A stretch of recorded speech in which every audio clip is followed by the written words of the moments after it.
this song.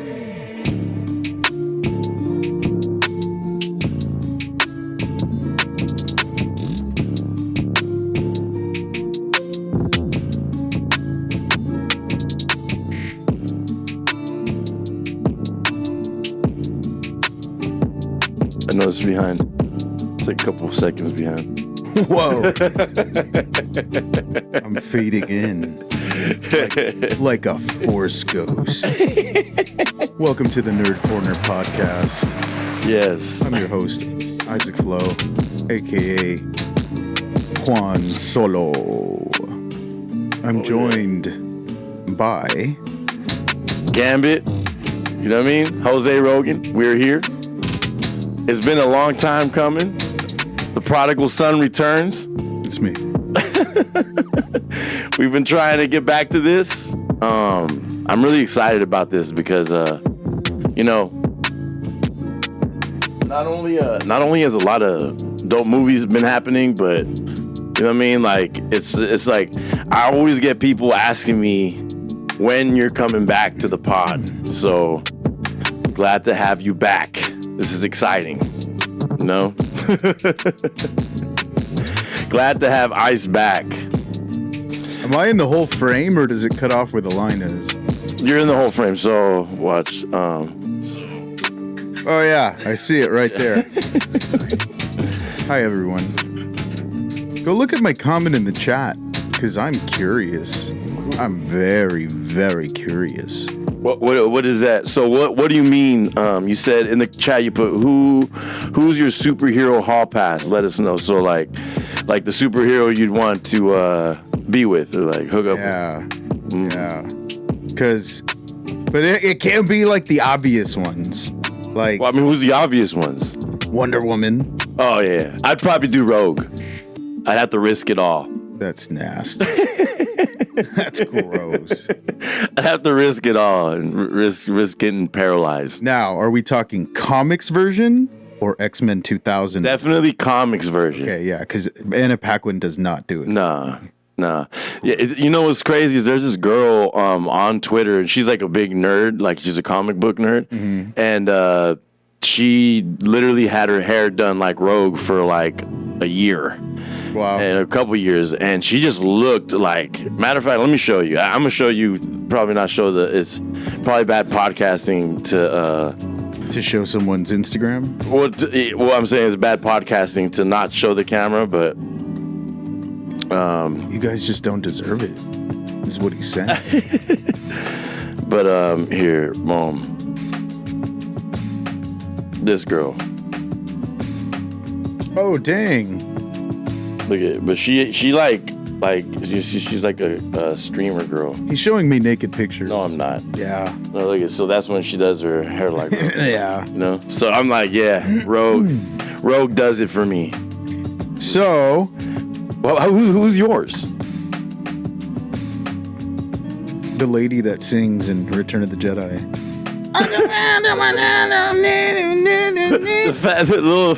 the one that looks like Mike from Mike Wazowski. Mike Wazowski. Yeah, totally. No, actually, that kind of. I thought you would say the Twi'lek from. Yeah, probably. She's pretty hot. Yeah. But we're talking about superheroes though, not superheroes. Yeah. The Phoenix. Oh, okay. Yeah, I'd have to risk it all there too, because she'd probably get out of control. Either her or She-Hulk. She-Hulk's too brolic for me, bro. But She-Hulk, she's like smart. She's a lawyer. So I'd be like, okay. And then I'd see her and she'd be the color of this sheet here, green, and I'd be like, oh, well, we're here. Nothing to do about it now. Yeah. I don't know if She-Hulk does it for me. That is kind of brings me to the question I did want to ask though. Growing up, did you have a movie crush that sticks out to you or celebrity crush? Probably like Halle Berry. Is there a specific movie that got you? Halle Berry from Flintstones. Wow. Yeah. She was bad in that movie. Yeah, that's literally mine. But it's a tie between that one and Nicole Kidman in Batman Forever. Oh, she was pretty hot. That was like the last time Nicole Kidman was hot. Yeah. She looks like... Now what is it with white Australian girls? It just... I think it's just white people. No, there's a few that like, I think, am I tripping or does Jamie Presley still look good? Jamie Presley? Yeah, she kind of looks like the same. And Scarlett Johansson looks amazing. Well, Scarlett Johansson's always amazing. Yeah, is she Australian? She's not Australian, is she? No, she's not. But yeah, it literally is. Somebody said Anna de Armas. Anna de Armas is kind of new school. We're talking about like... Who's Anna de Armas? What would you know her from? She's like Brazilian. Oh, War Dogs. The one that's with... Oh. Yeah. The one that he gets pregnant. Hot. The masseuse. Yeah, she's hot. Miles Teller's character. But anyway, same with the girl who looks like Jamie Presley from Wolf of Wall Street. Margot Robbie. Yeah, Margot Robbie. Yeah. Those are like new school. No, the reason I ask is because I feel like movies, they tend to shape people's personalities. Whether we want to believe it or not. A lot of times you finish watching a movie and you think about it so thoroughly afterward that, you know, you adopt certain things, whether it be like mannerisms or the way someone talks or even down to like a catchphrase. But you find yourself kind of like slipping into that mode. Oftentimes I feel like that's what acting entails. You know, people kind of slide into the personality of somebody, especially if they're playing somebody that's real. Well, somebody like, it's like, you know, like I remember when I was a kid watching Indiana Jones, and it was nothing that I wanted to do more than to be an archaeologist. That's why I'm such a history nerd. I mean, you still dress like him. Yeah. You dress like... At church. And John's wedding. Yeah, John's wedding. It definitely looked like I was there to find the Ark of the Covenant. I'd like to give you guys this relic for your wedding. May it bring you love. Oh, man. Brought the Ark of the Covenant to the wedding. No, but no, I think it's pretty fair assessment when you, because you think about it, our exposure is usually movies and TV. That's usually our first exposure, and it kind of shapes a part of your personality. It doesn't have to shape the whole thing, but because you early on for you were a big like Power Rangers. Yeah, and Kimberly was everything for me. Kimberly was hot. Yeah, that was like my thing. So I think, I mean, did she pass away? I think she did. She died in a car accident or something. Or I think that was the Yellow Ranger passed away. Yeah. She was even in the new Power Rangers, the one that they did like a few years back. Yeah, the Yellow Ranger passed away, and I'm confusing that because she was in a movie, Susie Q, where she passes away in a car accident. Oh, crazy. Yeah. So, see, life that's crazy. Imitates art. No, but I mean, look, it's kind of true. I still love white girls, and that was yeah. I mean, that was probably, if I really, really think about it and narrow it down, that was probably my first crush. So, Kimberly from Power Rangers, and it would make sense. I mean, I would watch that show every week and all that. So, I'm trying instead to of like what I'm talking about is I would kind of like model, not my look or anything, because I was a kid. I didn't pick my own stuff, but I would try to like model that personality of like whoever, which at the time I think she was dating Tommy in the show, the White Ranger. Right. And so like I would try to like be cool. Like, be like Tommy. Yeah. And I remember like doing like trying to do backflips. Doing backflips. Yeah, just straight lying. I was just doing backflips and like backflips, just practicing Taekwondo. Yeah, it's funny. Putting in like 8 hours a day, you know. Yeah. School, Taekwondo, backflips, repeat.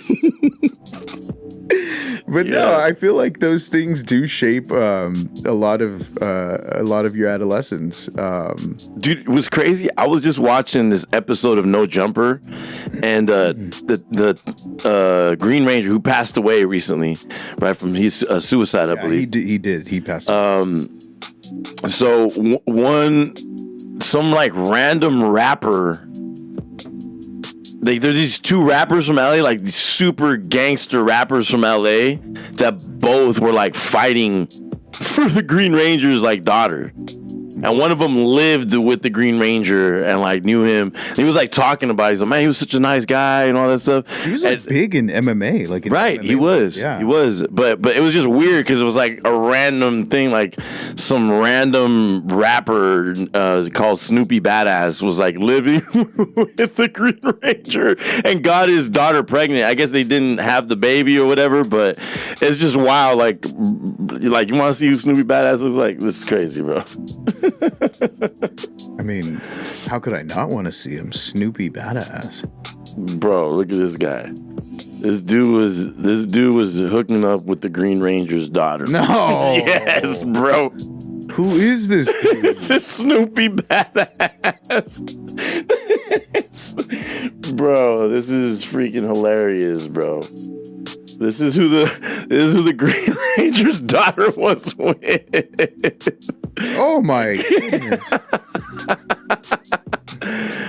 Bro, this is the funniest thing ever, bro. That's like the discount T-Pain. Bro, this is insane. That's who the Green Ranger's daughter was hooking up with.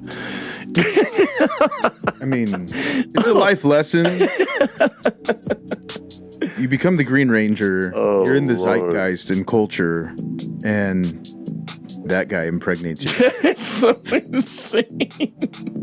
No comment. No comment. Oh man, that's so insane. So let's go to the chat a little bit. Some dude, 40 Joe said discomfort in the upper stomach after busting my ass at work might be internal, maybe muscle.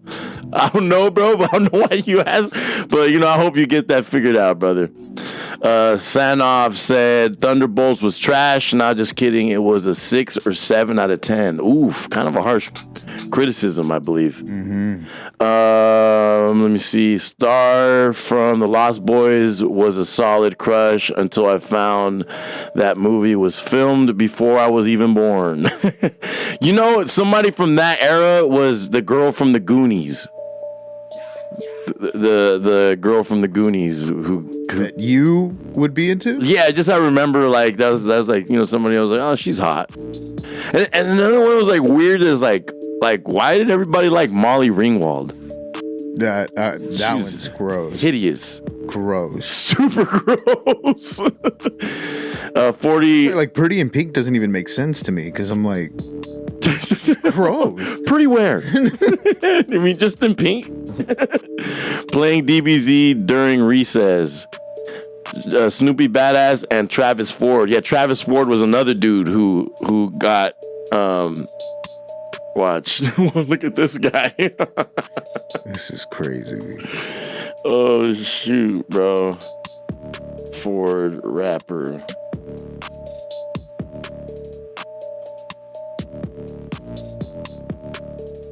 This guy in the middle. Oh my god, bro. This is the funniest thing ever. That's crazy that this is the Green Ranger's daughter's dude.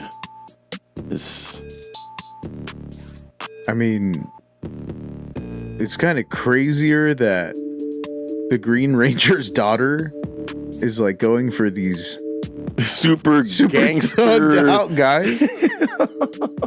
Cool. I just don't get it. 'Cause it's like you were raised by the dude who used to go, "Hah, yeah." And she was like, I want that hood, bruh. That is so funny, bro. It's funny. That is trippy. Anyway, a lot of things have happened. Yeah, I mean, like, since the last time that we potted, there's been so much that's happened in not only in like in the Star Wars universe, which that's a topic for another day, but in Marvel and like we've gotten down so many, like I'm not even caught up in Marvel or in Star Wars, and usually I'm at least caught up in Star Wars, so that's pretty insane. Yeah, it's just been happening a lot. But Thunderbolts. We watched Thunderbolts. Right. Blanco LA said the new Avengers after Avengers disassembled, no more mutants and House of M, read comics. Boom. Rice. What up, Rice? He said, F off. Redheads kick ass. He likes Molly Ringwald. Rice does like, he likes redheads. He's married to it, right? Yeah. Lovely. What up, Lovely? Shout out to you. 40 Joe said, a famous cartel member took down Paris Hilton. Who didn't take down Paris Hilton? Yes. Everybody did. Oh, shoot. That's funny. All right. So, Thunderbolts. Fair warning. Spoilers ahead. Yeah. Spoiler alert. This is about to be a very much spoiler review and spoiler breakdown. Okay. Me and Ice went and watched Thunderbolts. What was it? Thursday? Yeah, when it premiered. Mm-hmm. I mean, shoot. This is. Go ahead. I want to hear your thoughts. Well, I for being that I haven't caught up with like Loki or She-Hulk, or I think Black Widow. It was like an amazing. Number one, we get a lot of dope revelations. We get a lot of dope Easter eggs. The way they kind of addressed mental health, super dope. And just the idea of like, they really leaned into like, these are not like the best superheroes, but you don't gotta be, Captain America to still be great and do great things, which is kind of like, I think also kind of addressing mental health where it's like, yo, don't be so hard on yourself. You're still capable of like greatness. Yeah. And me personally, I definitely give it a 9 out of 10 and maybe 9.5 after the Easter eggs and watching the 2 post-credit scenes. Definitely give it a 9.5 out of 10. Yeah. Yeah, my review, I posted it. It was a 9.5 out of 10. And literally it would have been a 10 out of 10. And the gripe that I had that took it down that 0.5 was not giving more of the characters more time. So plain and simple, like when they're going through the rooms of shame when they're in the void. And yeah, not like. So we saw Yelena's because she kept seeing the forest and the little girl getting murdered. Like not seeing like Bucky. You didn't see Bucky's. You didn't see any of that. And I thought that was kind of a missed opportunity. But it's a gripe. It's not even like something that ruined the movie for me or anything like that. But still, that took it down for me because I thought it would have been more impactful. And I would have loved to spend another 20 minutes in the theater. It wouldn't have mattered to me. Yeah. So I thought that would have been cool. But I understand though, the focal point was Yelena coming for Bob and that showing their relationship. And they kind of showed each character's moment in the void. No, because we never saw ghosts. We never saw Red Guardians. Oh yeah, those are 2 we didn't. We seen Bucky though, right? No. Don't you remember? He said, "I have a great past. Mine was great. I had a great time." I could have sworn we seen like when I thought him. The only thing you see is John Walker's, but that's when they're. It's John Walker. Yeah, getting out of the elevator shaft. It's not even in the void. Right. I mean, that's what I meant though. Yeah, like, no. So we didn't have a flashback. Yeah, I mean, do you think Bucky would have seen the thing where he kills Captain America's parents or Iron Man's parents? So Iron Man's parents, or do you think that? No, I don't think so. Only because, and I've seen that online a lot. I've seen that online with people saying that, it might have been this, this moment. But I don't think so because in those moments he was activated as the Winter Soldier. So you think about it, and let's put this akin to being drunk or on some kind of drug. You don't think back and you're like, dang, I messed up that. I mean, yeah, you'll regret it, but you're not thinking about those specific moments. These shame spirals were specific moments that they truly like understand and regret.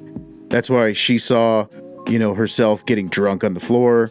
John Walker saw him being a negligent parent with his kid. There were like specific things that you remember that you've tried to process and you can't process.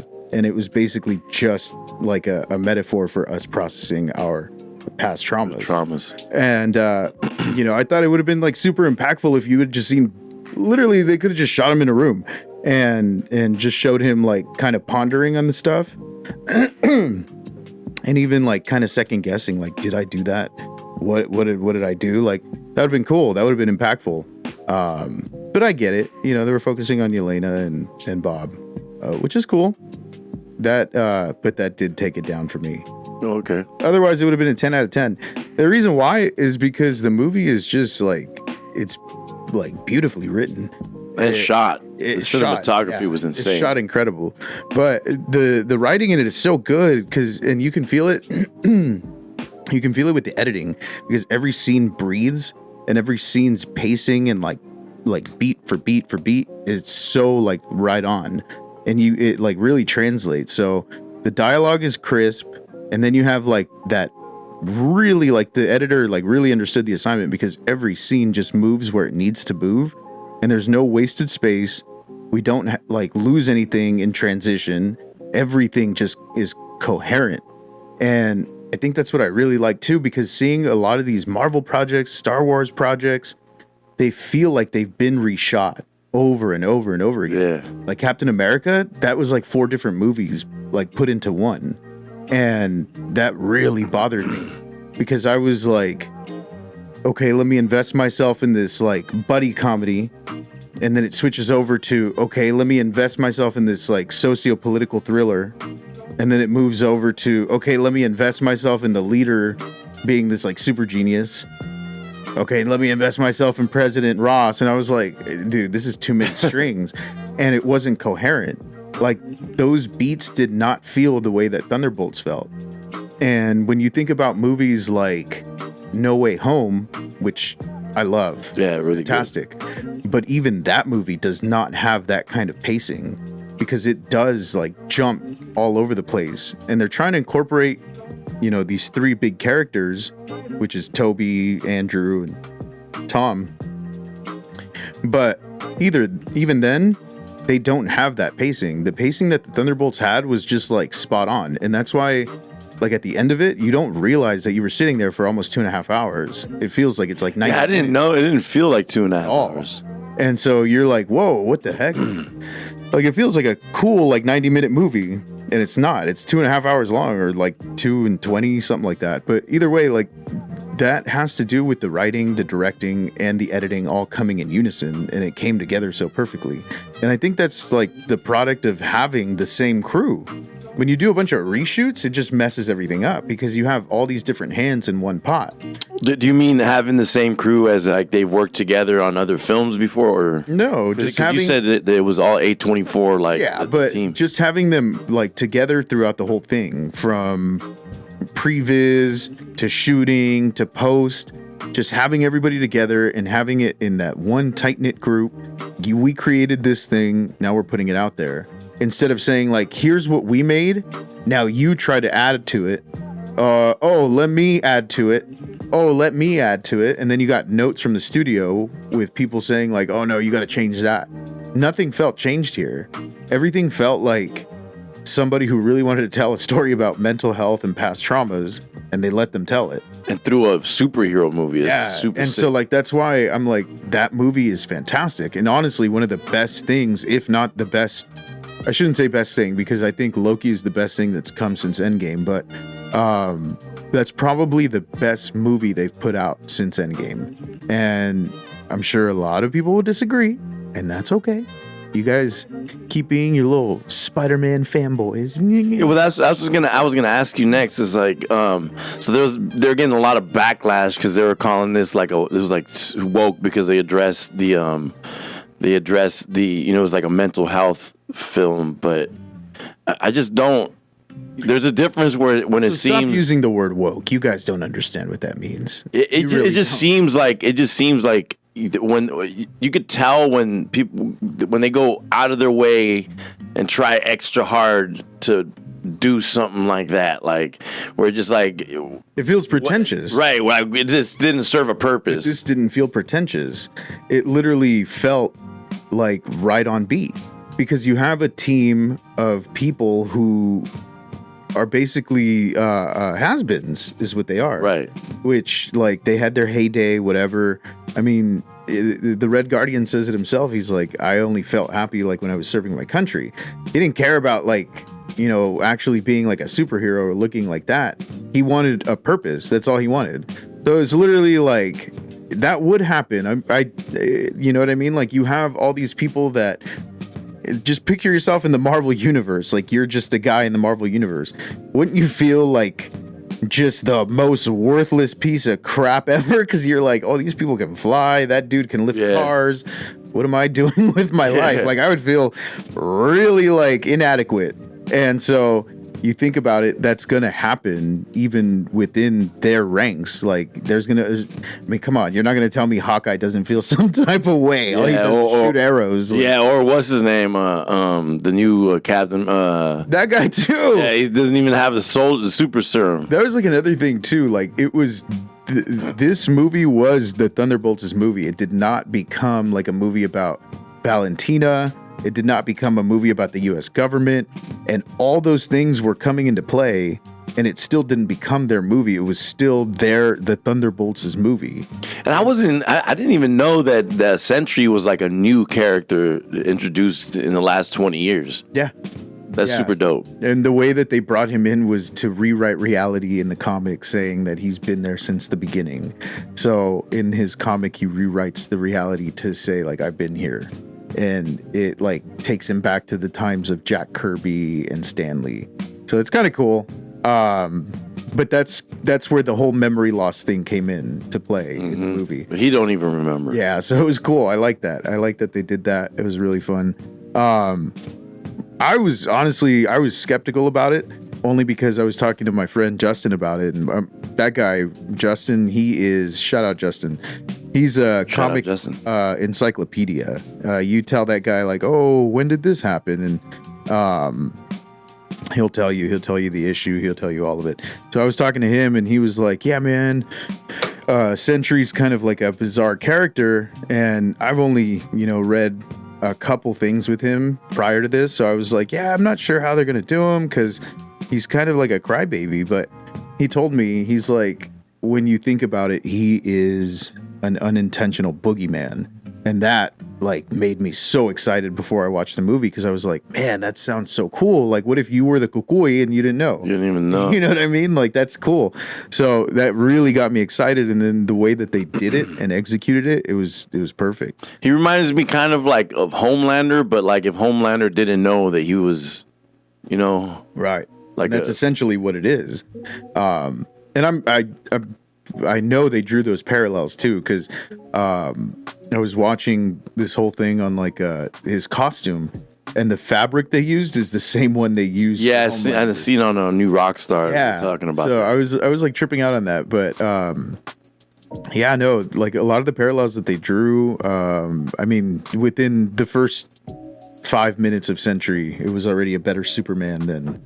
Yeah, way doper. That other idiot. Cavill? Yeah. So stupid. Whatever.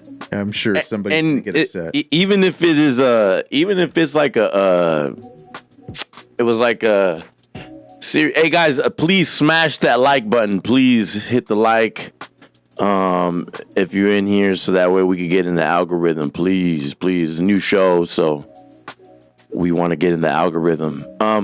So like the damn button. Yes, please. So I was gonna say that. The fact that it dealt with like mental health issues, right? But it still had that epic Marvel comedic timing. Still, it was like, yeah, they're man. They don't never miss. Red Guardian. I'm excited to see him like interact with other characters. Yeah, for sure. The thing though, like when you said that, like it still had the epic, humor and stuff. A lot of people were complaining that the ending wasn't epic enough, which is, what? Spoiler, them like basically embracing Bob and taking down like his walls. So what people wanted him to... People wanted like a huge, explosive fight and this and that. And see, this is what bothers me about the current state of Marvel fandom is that they'll complain about something like that, but then say that WandaVision is like one of the greatest shows of all time, which it is. But that show was literally that, about grief. Like, and it was like taking place in her brain, right? Or am I tripping? Well, no. It was. She was creating this. She was creating the thing, but the show was all about grief. The fact that they threw in like a big old fight with sky beams at the end, like, was hell out of place, and that ending was awful. I didn't like that at all. So I can see where people are like, "Oh, that was incredible." You know, like witches throwing fireballs at each other. It was stupid because it was so dumb. Like, really, you have this like super intimate, tender show that takes you through 10 episodes, I think it is, and it's like slow burn mystery, and you get to this really cool climax where, you know, you see these intimate moments with her and Vision, and you're like, oh man, she's literally just processing grief. Like, we can all relate to that. We process grief all the time, whether it be like my hamburger fell on the floor or my dog just got ran over. You know what I mean? Like, we process grief.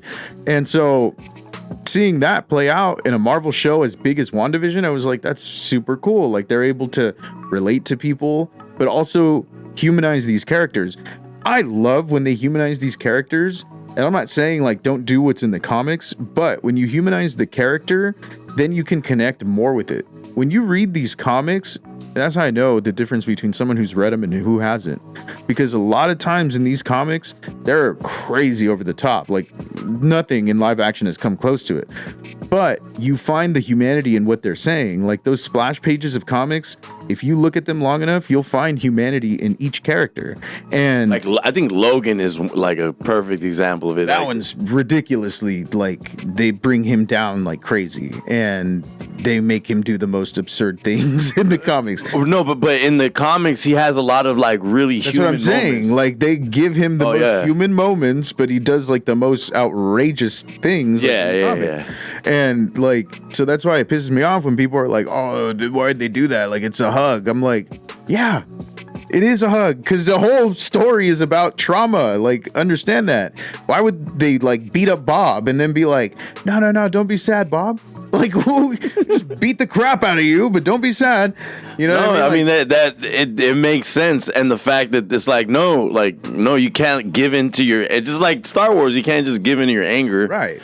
Or else it's going to overtake you, you know? Yeah, it's like that. They just wanted to keep beating the hell out of Yeah, like Anakin Skywalker was like, oh, they didn't make me a master. I'm going to just start killing everyone. Like, cool.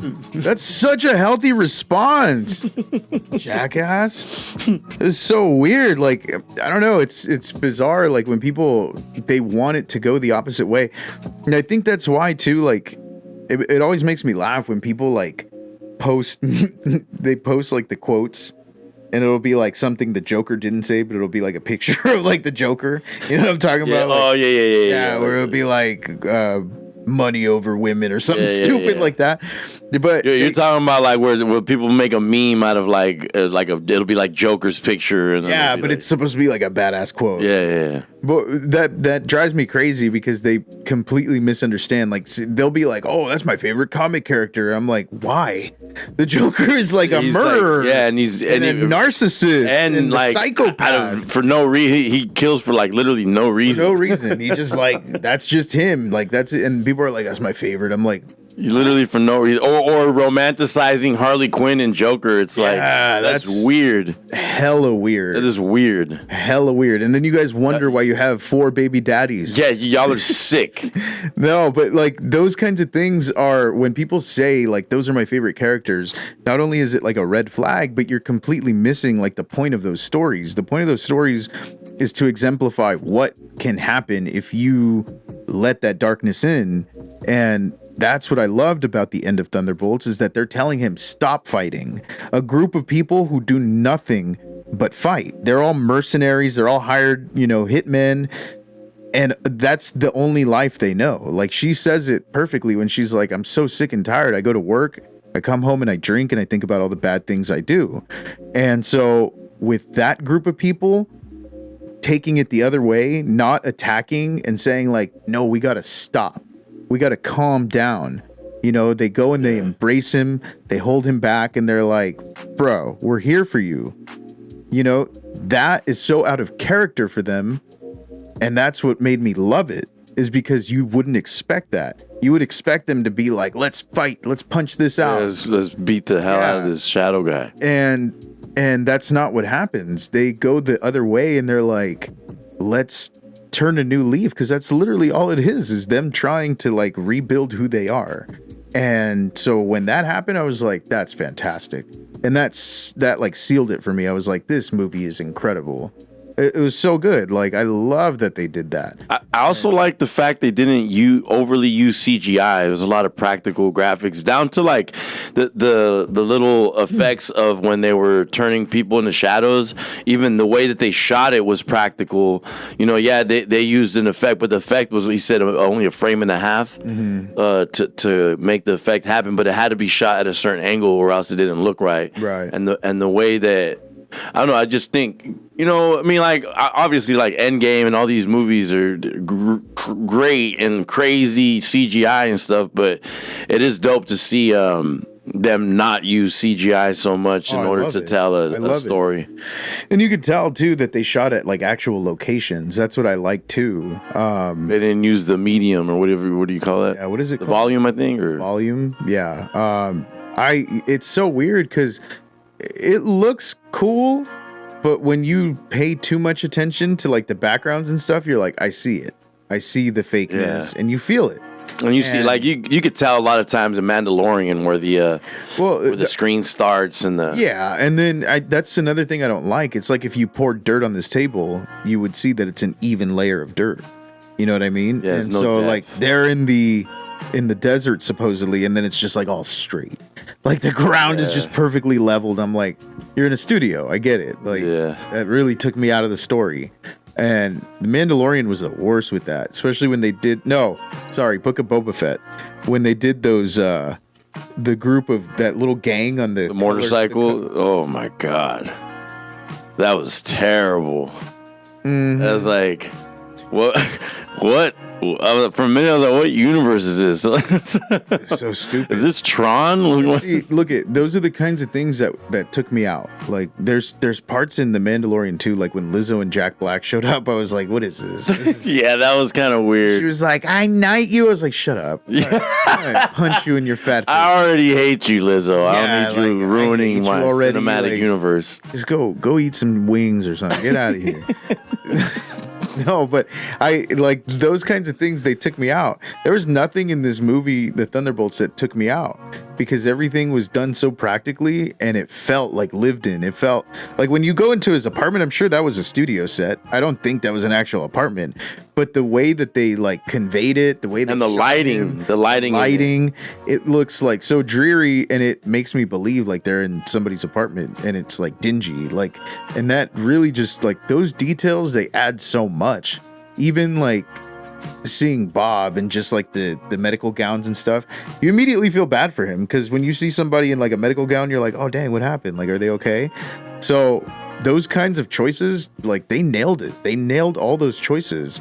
And even so much like what's her name? Yelena's little eyeshadow, the blue eyeshadow. Yeah. It was like the perfect little detail to show that she wanted to like be recognized. You know what I mean? Like she still wants to feel pretty. She wants to be seen. And at the end, when she is seen, like what does she do? She takes that sigh of relief. And so like those little details, like she's going on a mission. Why would anybody put on makeup? You know what I mean? But those little details are what bring out that like character's like desire, which is like, I want to be seen. I want the spotlight. That's why she kept saying like, I need something that's a little more face value. She got hotter throughout the movie. Like at the beginning, when she jumped off, like her face was, I don't know what it was about it. I was like, eh. But then like as the movie went on, she got ridiculously hotter, in my opinion. She's always hot. I don't care what you say. What she look like without what's her name? Florence Pugh. Ugh, she was dating Zach Braff. Disgusting. I think he cheated on her too. Oh dang, she is pretty. Yeah, she's gorgeous. Oh, dude, you saw her in Don't Worry, Darling. That's Harry Styles' wife. Really? I Yes. think I do remember. Yeah, she's hot. Yes, she is. I don't like her septum piercing, but she's. So she has a septum piercing? Yeah, when she's not doing movies. But yeah, she's like naturally pretty. But yeah, no, that movie for me, it's fantastic. Now, let's talk about their announcement. Yeah. So I was about to say. So, in case you didn't know, Marvel did a 5.5-hour stream just shooting the back of studio chairs and revealed the cast for the upcoming Avengers Doomsday. And halfway through that stream, you saw Florence Pugh, David Harbour, Wyatt Russell, I forget the lady who plays Ghost, and Lewis Pullman. So literally all of them. And people were like, oh, okay, cool. So they all survive. Yeah. And it was kind of like, well, like, why would they tell us like that they survive and like this and that? And at first I kind of like, I felt the same way. Because I was like, that's like a major spoiler. Like, why would you tell us that? It doesn't give the movie stakes. But it didn't need them because it wasn't doing that typical, like, punch them and shoot them type ending. Right. Again, it was a contained story about dealing with your trauma. And it's perfect because it's like the first half of a really long movie where a team is assembling. They have to work through their issues to work together, and now they're ready. Yeah, they become a team. Yeah, it's literally the precursor to Avengers Doomsday. And so with them like replacing the asterisks and Thunderbolts and saying they're the new Avengers. They did an actual reveal of that. Yeah, I saw that. Yeah, they. But I thought that was like brilliant. Suddenly the chairs made sense.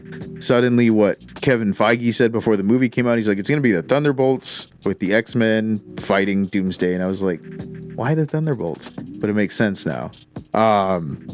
So I thought that was like amazing. And the fact that they're saying that Sam Wilson, which by the way, the end credit scene. Amazing. The one with the box. The one with the cereal box was hilarious. Freaking hilarious. Yeah, that was hilarious. But no, I'm talking about the other one when they're all in the penthouse. I thought that was a great scene. Like, it was great. What I really liked about that scene too is that it was an actual scene. It wasn't just like a clip of like somebody saying something. Like Captain America, they're coming. You're not ready for them to come. What? Yeah, it was like, it was actually like, and like, and it also, I think the dude from New Rockstars had a great point where they were clearly, making fun of the fact that they were like the Avengers, but it's like, all the little comics, all the like news articles and the yeah. They're kind of making fun, like, what? These are the Avengers? Like, what? Yeah. Oh, these guys. Well, and he did talk about that and saying that they kind of got ahead of it so that, the internet trolls, if they had comments, they'd be like, well, we already made fun of ourselves. So I don't know what your point is, which is cool. It's smart. If that really was their intention, super smart. But to me, I'm so excited to see that power struggle. Yeah. Between the two Avengers. Yeah, especially because when you really think about it, the Thunderbolts are way stronger than if it was just Captain America and... Well, just with Sentry alone. Yeah, exactly. But even like, let's say not him, because he's like in the corner and he doesn't want to bring the Void back, which is understandable. But you've got Bucky Barnes, who's a super soldier. He was the Winter Soldier. Then you've got Red Guardian, who also is a super soldier. Then you've got John Walker, who also is a super soldier. You've got Ghost, who phases through people and things. I mean, those four alone would kill Captain America, not my captain. But you know what I mean? Like, that dude doesn't stand a chance. And it that really irritates me. That line where they're like, he's got the shield. I'm like, that should not be the basis of being the leader of or that should not be the requirement of being the leader of the Avengers. Yeah. Like, you have Captain America's shield, you're the leader. Like, what? That's literally like the plot of the Santa Claus, where Santa Claus falls off the roof. Tim Allen puts on the suit, and now he's Santa Claus. Like, you're Santa because you put the suit on. You're Captain America because you got the shield. You got the vibranium shield. So stupid. Like, that shouldn't be the requirement. It should be like somebody who earned it. Yeah. And that dude hasn't earned it. He was getting taken out by the help. Like, come on, man. Yeah, my biggest gripe with that is like, that dude needs to take the damn serum already. So Yeah, like it was stupid with the whole like, oh, I know you can snap me in half. Like, see, that's the main like difference in how you do it right and you do it wrong. Thunderbolts ended with a sweet, very intimate note, and they took down the villain without having to punch or anything. He did the same thing in his movie, right? He told, "Hey, dude, I know you could snap me in half." He talked Hulk out of it. And the whole time I was like watching, I was like, "This is stupid. This is the stupidest thing in the world." He talked the Red Hulk out of it. Yeah, because that is like super out of character in a bad way. You have this rage monster that not only is like angry, but he emits this heat from his body. That's why everything he was touching was burning. And you're going to calm him down by going, wait, no. Let's talk this out, man. Yeah, like, come on. The Hulks are stupid. That was like the whole thing. Like, they're not cognitively thinking. That's why Natasha had to like lullaby him down and like chill him out. Like, sun's getting real low. And this guy's like, wait, you used to come here with your daughter. All right, I'm cool. I'll calm down. Like, no. All right, I got it. I'm chill. Yeah, so that's the wrong now. way to do it. Those guys really should have consulted the Thunderbolts director and been like, hey, how do we do this?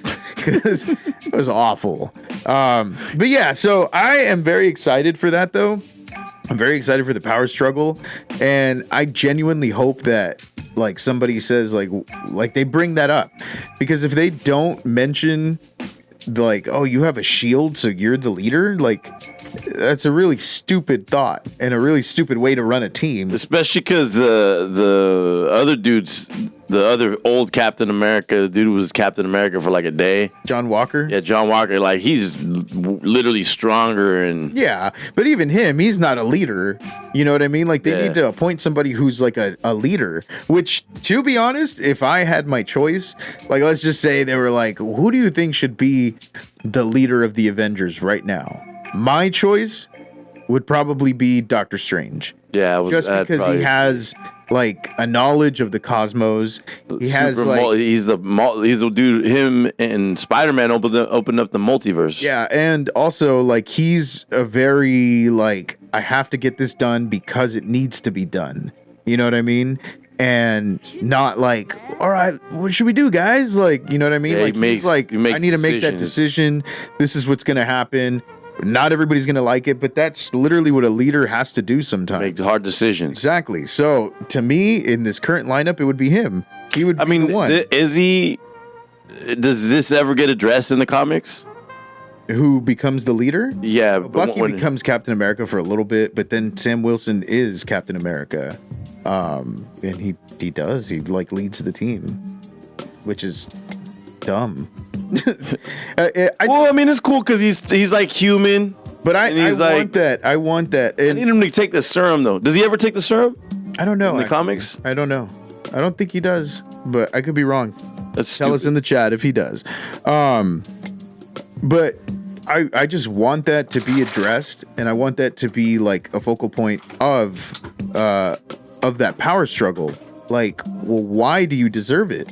Do you deserve it? Because literally that was like a whole thing. Like, Cap solidified his position by wielding Mjolnir, and it was like, dang, that guy's sick too. That guy's worthy. You know, I remember that in the movie, and everybody freaked out. Yeah, so like those kinds of things like really made him, you know, like he was just really strong. That's Captain America's thing, right? He's just really strong. He's resilient, but more importantly, he's like a natural born leader because he's got like the heart. and he's just gonna keep going. That was his line. I can do this all day. You know what I mean? So he was just gonna keep going. On your left. Yeah, and then that was like another thing that bothered me too. Like Sam Wilson's just a guy who looks a lot like Papa Doc. And Papa Doc had like broken ribs. He's definitely got like a brain hemorrhage. And he's like, definitely gonna have CTE by the end of this. And he's like, I'm not going to the hospital. I'm gonna go bust out Isaiah from jail. And the extent of that was like, hug, oh, careful, I got some broken bones. Who directed that Falcon? Puerto Rican pervert or something? I don't know. Who the hell directed? I really don't know. Actually, no, it was like this like African dude. No, he's got like a crazy African name. I don't know. But I don't know. It was really stupid. You didn't like it? No, I don't dislike it. I just didn't. It's not a Captain America movie. When you really like it was look just at another Falcon movie. No, it's like a sequel to The Incredible Hulk from 2008 because that's President Ross's storyline is way more like persistent and way more present than Captain America's. Like Captain America's like in the background, and this whole time we're following President Ross, and like he actually has a character arc. Like he's building, he's trying to fight the rage, all these things, like he's being poisoned, and you know, there's a shadowy figure pulling the strings, but it's all for him. Captain America's just a pawn in the huge machine. And so you're kind of like, wait, this isn't his movie. It's called Captain America, but it's not his movie. Like, you tell me one scene that was impactful where you're like, that really elevated Captain America. There's not. There's not in that. Even when it was in the movie. Gym, he was getting fucked up in the gym. Yeah, like that was crazy. And so, like those kinds of things, I was like, this isn't his movie. This is President Ross's movie. And Harrison Ford did an incredible job. Like, I felt for him. And that was like a true character arc. See, like that's how you don't do it. Because that guy like he got sidelined on his own movie. And that's what I'm saying with the Thunderbolts. It all stayed consistent. Everybody was a character. And I mean, obviously Yelena was like the main one, but they still had like a share in the spotlight. Each one had something to say. Each one had something to bring to the table. And that was like a really smart way to do it too. When he's like going through all of them, when he's driving the limo after he picks them up in the desert. And he's like, it's a ghost. He's like, you're a magician. You appear and reappear. Mm-hmm. Like he's going through each one, highlighting like what's important about them and how like their skills will, like every single thing he said about those people, it came true in the climax. Because Ghost, she phased in to save somebody. He went to go help a little girl. Like John Walker, he stopped a lady from getting crushed. All those things. And it's just like super cool that he was like highlighting all those characters because it didn't leave anybody out. And I honestly think that that's, if there is one reshoot, and I don't know if there were or not, I'm sure there were, but I'm pretty sure that's why they cut out Taskmaster, is because she probably didn't get enough time or the same attention that anyone else did because nobody cares about that character. And I think they just said like, oh, let's kill her off. And that like added to it because it like gave you the tone of the movie. Like these people are bad people. You know what I mean? And so that was like a beautiful sacrifice. To sacrifice that character that everybody probably thought was, you know, second rate. Like, yeah, everybody thought that was going to be a character that we see throughout the duration of the movie. Right, because that's how it was marketed. And there's, I swear, I was like, I wonder if this character regenerates or something. If they're going to wake up or no. And so I thought that was hilarious. But it did, like, her sacrifice like served a purpose to the plot, and it worked just to show like the tone. I mean, literally, when you hear Yelena talk about her when she's what does he say? He says, that one right there, the dead one, he's like, she took out half of Budapest. And Yelena's like, hey, don't talk about that one. And then they ask her, like, did you know that girl? And she's all, yeah, I did. And she's she had a terrible life, killed a lot of people, and then she got killed. And it, like, that right there serves so much for the plot because it shows how, like, numb she is. You know what I mean? And that really, like, elevated that character. That's why you get to that final moment when she's talking to Red Guardian and she's like, Daddy, I'm so alone. Like, that moment broke me. I was like, oh my God, that's crazy. Yeah. You know, and he was like telling her, he's like, shh, shh, shh, like, because he didn't want to feel that pain because he knew he was a terrible father. Like, obviously he wasn't her real father, but he knew that he was like a horrible person. And so that was like a super form of therapy for them because everything was just like being thrown out there and it had to be addressed. And it was just done so well. Like, it's incredible. Like, it was. What was your favorite scene in the movie? Probably that scene there. But I'm talking about that scene as a whole.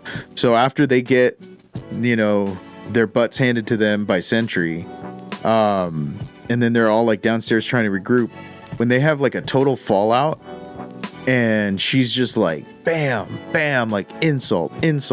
Yeah. Like, that was so real, but it also like it took it like to a crazy level because you were like, oh man, like I thought these people were gonna work together. Yeah. You know, and then they disband and this and that. And it gives them that comic book cheesy moment because they all come back together. That was and sick, then they get like their applause. Yeah, that was sick because they felt like superheroes for once. Exactly. And so it was like real people being looked at like superheroes. You know what I mean? Even though they're, you know, comic characters and they're super soldiers and this and that, but they literally took the mantle of like us. When we get the recognition for something in our everyday lives, we get put on this pedestal. We're like, oh dang, like this was pretty like, good. Damn, so this is what it's like. Yeah. And so to me, I thought that was like done so well because you get that cheesy moment, you get that spectacle of comic book without having to do it pretentiously and say, oh, like I'm here, I'm Captain America. You know what I mean? They did it in a way that it brought them so natural because they were like, you know, screw you guys. Like, she had just finished telling John Walker, like, your daughter or your son and your wife think you're a piece of trash, like, basically. And the fact that he still came back, like, he was already thinking about ending it all. Like, when he looked down the shaft, it looked like he was about to jump. And the fact that he was like, came back and they got that superhero moment and it was cheesy and it was fun. I mean, people like literally almost got crushed and they're right there like clapping for them. Yeah. That's cheesy. Yeah. It's super cheesy, but it felt natural and it felt earned because after all the crap that they've been through for the last hour and a half, that felt earned. And that's what I love. Like, that is literally attributed to the writing. It's all owed to the writing and obviously their performances too, because everybody in that movie was phenomenal. Yeah. Like, their acting was top tier. Absolutely. And I think that, like, for a Marvel movie, they like went above and beyond. They understood the assignment, but also they were like, we're top tier actors. We don't know what else to do. We can't dumb it down. And they didn't dumb it down. Like, everything. I think the worst actor in that whole thing probably was Red Guardian? No. Bucky? Valentina, the chick. Oh, the ghost. The government lady. Oh, yeah. She was very comic-y. Yeah, she was the worst one. You know, Julia Louis-Dreyfus. Yeah, but she's like kind of like a comedic rom-com. She comes from like rom-coms, right? She's from Seinfeld. She was on Seinfeld. Yeah. She's Elaine on Seinfeld, but she was the worst one. And even then, she wasn't like bad. Nah, she served her purpose. Yeah, she served her purpose, but that's like the worst acting out of that movie, and that's like a 6 out of 10 if you're rating it. So everybody was just like top tier. My favorite. So I really like that scene for that reason. But my scene that I really liked was when the limo's pulling up, that scene where, you know, the whole limo scene, that was insane. Where he's like honking, he's like, Elena! Yeah. He's all like that. And they were trying to be like low key and quiet. And You know what? It was so funny. And then I love that scene too. up to where Bucky shows up, and they have the whole Terminator looking thing moment, and then like the whole move where he breaks the chain and he grabs the chain and he like wraps around it. That was hard. One of the best things that, like, one of the best moves they've done. But honestly, like, the second time watching it, when that scene, I was like laughing because, you know, he was coming in the limo and everything, and everybody that I was with was laughing. But Raylene was there, and she was like, "Oh my God, he's so embarrassing." And that, when she said that, it like struck a chord with me, because literally the scene after, when they're like, "We're just the Thunderbolts," and he's all, "Lena," he's like, "You named him after your soccer team." The pride that he like felt, it made me like realize that because she was like, "Oh God," and like she was like covering her face. So it puts you into that perspective to where he would go to her soccer games, be the loud dad, and like that cheer shit was her on. So funny. That literally like elevated that moment for me, because I was like, "Oh my God, that's literally like an embarrassing dad, the daughter that's embarrassed," and then it takes you back, and it's like a really sweet moment, because you're like, he was probably like her biggest cheerleader. Yes. Like he was probably there, like, "Come on," and like yelling at the refs, like it's so cool. Like that's what I'm saying. Like all these little choices that they make, like it elevates those backstories, and it paints a picture that you don't even see.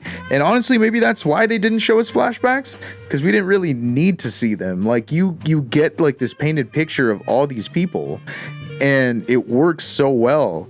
And I think it would have been good. It would have probably took away from the important connection between Sentry and Yelena, but it would have just muggied up everything, because it was just like super hyper focused, and we'd have to care about this and care about his trauma, and it just was like focus on these two traumas, because they're kind of trauma bonding in this moment right here. Yeah, and this is what's gonna help bring them out the void. I think the reason that I would have wanted it is just because they got there like super quick. It seemed like hers was like a maze. Like she had to kind of go through some things to find him, and they were just there. It's like they knew where to go, and she didn't find him until he said, "Oh hey, Elena." Like he saw him in the reflection. Yeah, she had to go through a few different. And so that's why I was like, how did they find him? Like, you know what I mean? Popped up out of nowhere. Like, hey guys. So like that's like the thing that I didn't like. That little part felt rushed, but that is so minuscule that it's like, I don't even care. It's totally fine. Yeah, it was great though. Yeah, it was fantastic. So yeah, my rating stands 9.5 out of 10. To be honest, it is my favorite movie since Endgame. And I'll put that above Spider-Man. I don't know if I'd put it above Guardians of the Galaxy, because Volume 3 was so good, but it's such a contained story because it's Rocket's story. Yeah. And so, but it's that one made bro with when they're with all the little guys and they're out, that broke my heart. Yeah, I was in tears when he kills all of them. I'm like, I was in tears because they all thought that they were gonna be like, oh man, that broke my heart. No, 100%. And that crushed me. So I honestly think that, like, if you're talking about anything that Marvel has done, it's Loki. Loki is fantastic. There's nothing that they've made that has come close to it. It's damn near a perfect show.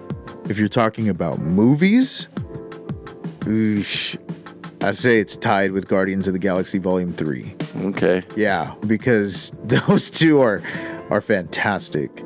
Just Guardians in general, like all three of them. Oh yeah, no, but I'm saying like since Endgame. Yeah. We're talking post Endgame, and it would have to be like those. Maybe the Marvels, where Captain Marvel goes to a singing planet. It's not a lie. That happened. I'm glad I didn't watch that. She literally goes to a planet where she's like the princess.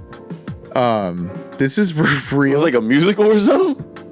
Yeah. Oh, stupid. And like the prince is like, where have you been?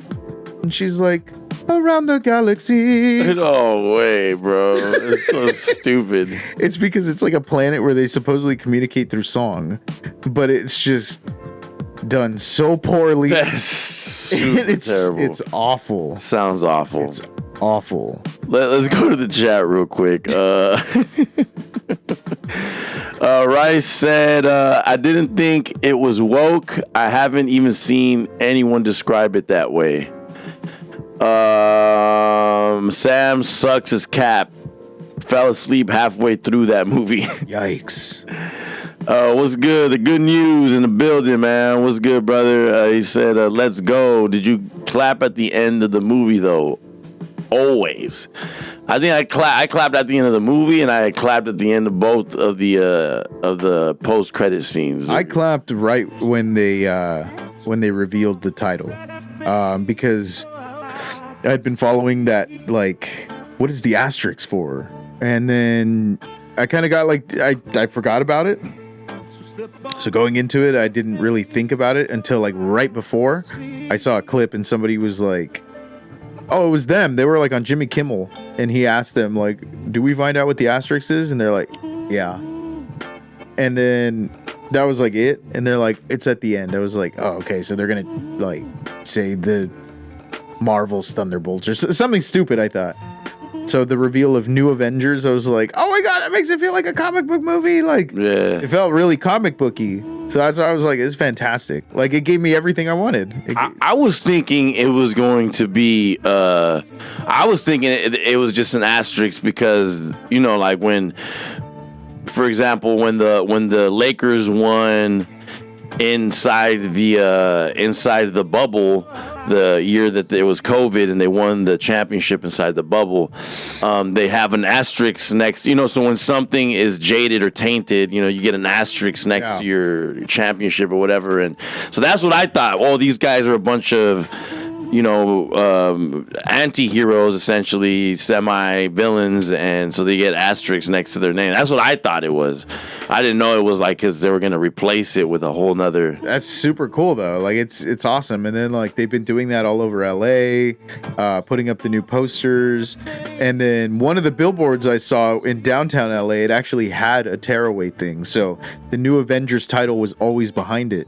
And they actually had a tearaway thing on a giant billboard. Yeah, I seen they did that reveal again. I seen they did the reveal. Yeah, I saw that reveal, but that was like on a poster like, in front of them. No, they tore down like a billboard, like a piece of the billboard, and it had it behind it. Yeah, that's fire. They had already planned it from the get-go, and I was like, that's genius marketing. Because so is it still going to be called the Thunderbolts, or is it the New Avengers, or? Well, that's the asterisk. The title is 2. It's like when something shares like think about like a folder on your computer and it shares 2 locations. You know, it'll say like in parentheses like 2 or, you know, file location. You know, so that's it. It could be the Thunderbolts or the New Avengers. I think it's genius too, because you're like, New Avengers, oh, they're not the New Avengers. Okay, call it Thunderbolts, because both titles work. Yeah, it's super genius. I love that. That's interesting. But yeah, those are our ratings for Thunderbolts, man. I go watch it if you haven't. We spoiled everything, so yeah, you'll be super great movie. Great movie. If you haven't checked it out, yeah, no, for sure. So we got a couple trailers that are dropping for movies that are dropping soon. Have you seen any of these, Ice?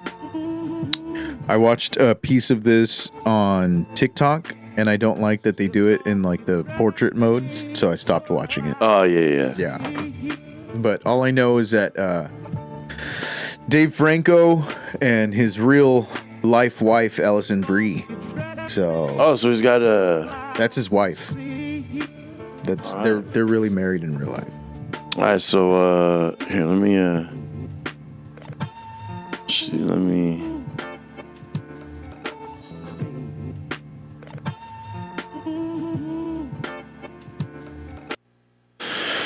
let's go. I love you.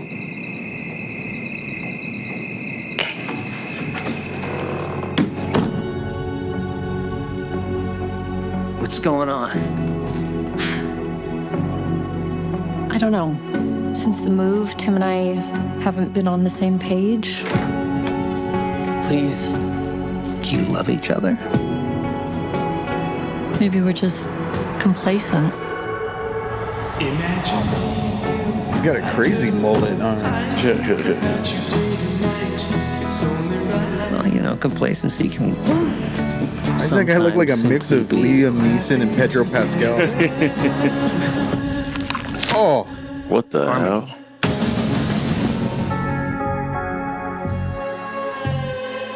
You know, this could be the beginning When you roll over, you're on my hair. of something wonderful. Tim. We spend our lives in search of the other half. If you think you found that, don't be so quick to let it go. I love movies like this where you don't know if it's like in your mind or something. I think something's actually happening to us. happening. Listen to me. Listen to me. We've got to get out of here.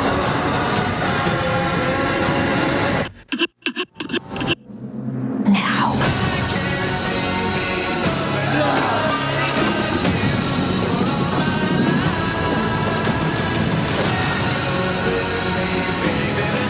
It's gonna be okay. It's gonna be okay. Billy, wake up! You'll be okay.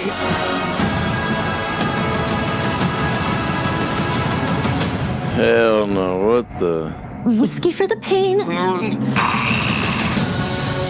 Oh, no way.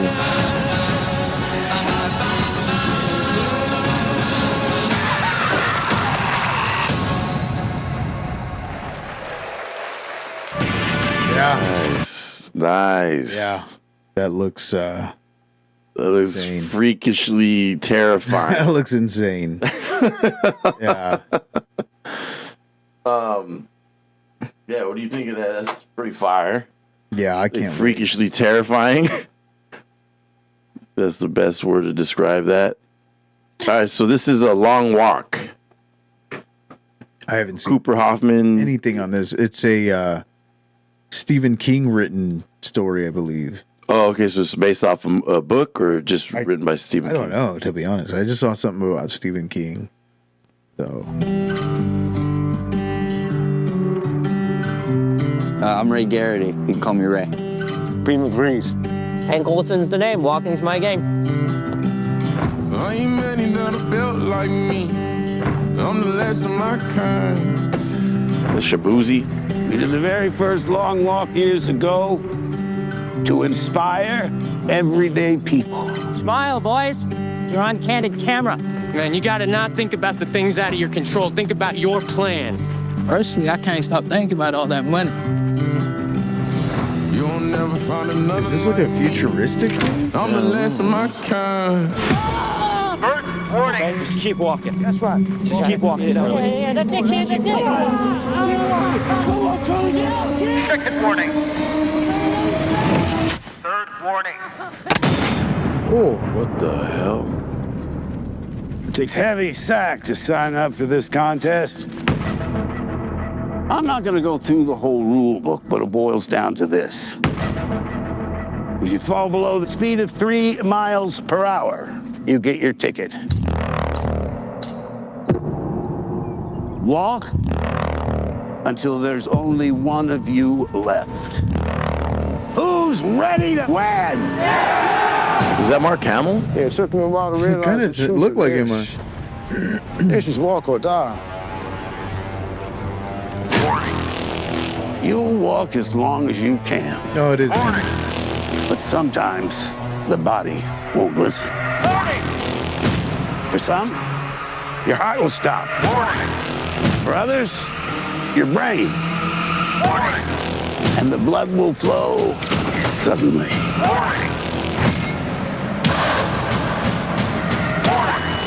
There's one winner.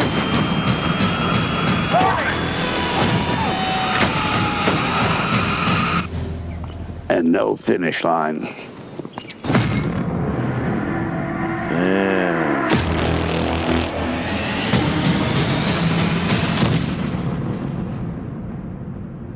Man, that's a dope premise. Interesting. No finish line. So how do you win? It's the last person left wins, so everyone's gonna die except for the last person. Hmm. Yeah, that's dope. Wait, what? Wouldn't they just all like fall over after like a day? I mean, I think that's what the premise is like. It's like they're walking, there's no end, and the winner's whoever the last guy is. Well, yeah, because I mean, sleep would eventually like take over exhaustion. So if this is like spanning more than a day, I have an issue with it. Well, I wonder if part of the game is like you guys get to rest or like designated rests. Yeah. Because that is kind of crazy. Like, yeah. Because they showed multiple like day shots and night shots. And I was like, okay. Dude was walking with a broken ankle. Yeah, he was crying because he knew he was going to get shot. But like, that's believable. But you're spanning like a week-long thing. What did they give him? Drugs or something? Maybe they gave him meth. I wonder. I mean, like, I probably have the same problem with it. Like, you would have to be able to give him rest. Give him something. Well, hey, that's the intrigue. We have to watch the movie and figure it out. All right. Well, that was it's gonna be something stupid. We live in a society where we don't sleep. Sleep is a thing of the past. Okay, I have not watched this either. So what do you know about this one? I don't. I literally just know that Aubrey Plaza is in it. And her husband just passed away. Like, who's that? Super serious girl. She's always like real mellow. She's just always like real bland in her performances. Here, like Bobby Altoff. Yeah, but she's the queen of it. She invented it. Oh, okay. Yeah. So I know she's in it. Her husband just passed away like a couple months ago. Damn. Yeah. Pretty trippy. There she is. Yeah, that's the girl who played young Demi in Honey, right? Love those click-clacking heels. That movie that Demi was just nominated for. I forget what it's called. Honey O'Donoghue, to what do we owe the honor? Can you tell me about this woman, Mia Novotny? She got stabbed and stuffed in the car, I guess. In the cool of the evening when everything is getting kind of Only when we submit to the will of God do we serve him. Chris Evans. Hector, not in the sacristy. Fire. That's one of the Coen brothers. The French. They're not happy. Who's not happy? First I say no, I got some plans for tonight. No Country for Old Men. I haven't seen you in a minute. Mia Novotny. Are you aware of any trouble she was in? Well, she owe you money? She was afraid of something the cops couldn't help her with. I said I'd help. Cops said it was an accident. That was from her church in town. She never wore that in the house. He'll neither. Why is a private investigator looking into a traffic fatality? What can you tell me about? Do you drink? Heavily. It's a point of pride. I love when he plays like a dick. Tuesdays Like I it's dry the out. best. Today's Wednesday. Today's Tuesday. That's why I liked him in Red One. Action. Yeah. But he's better in The Gray Man. Check that out. There is no higher service. I help people, Miss O'Donoghue. I see a need and I fill it. You see a need and you exploit it. This is God's punishment. And his will be done. Can you help me? Yeah.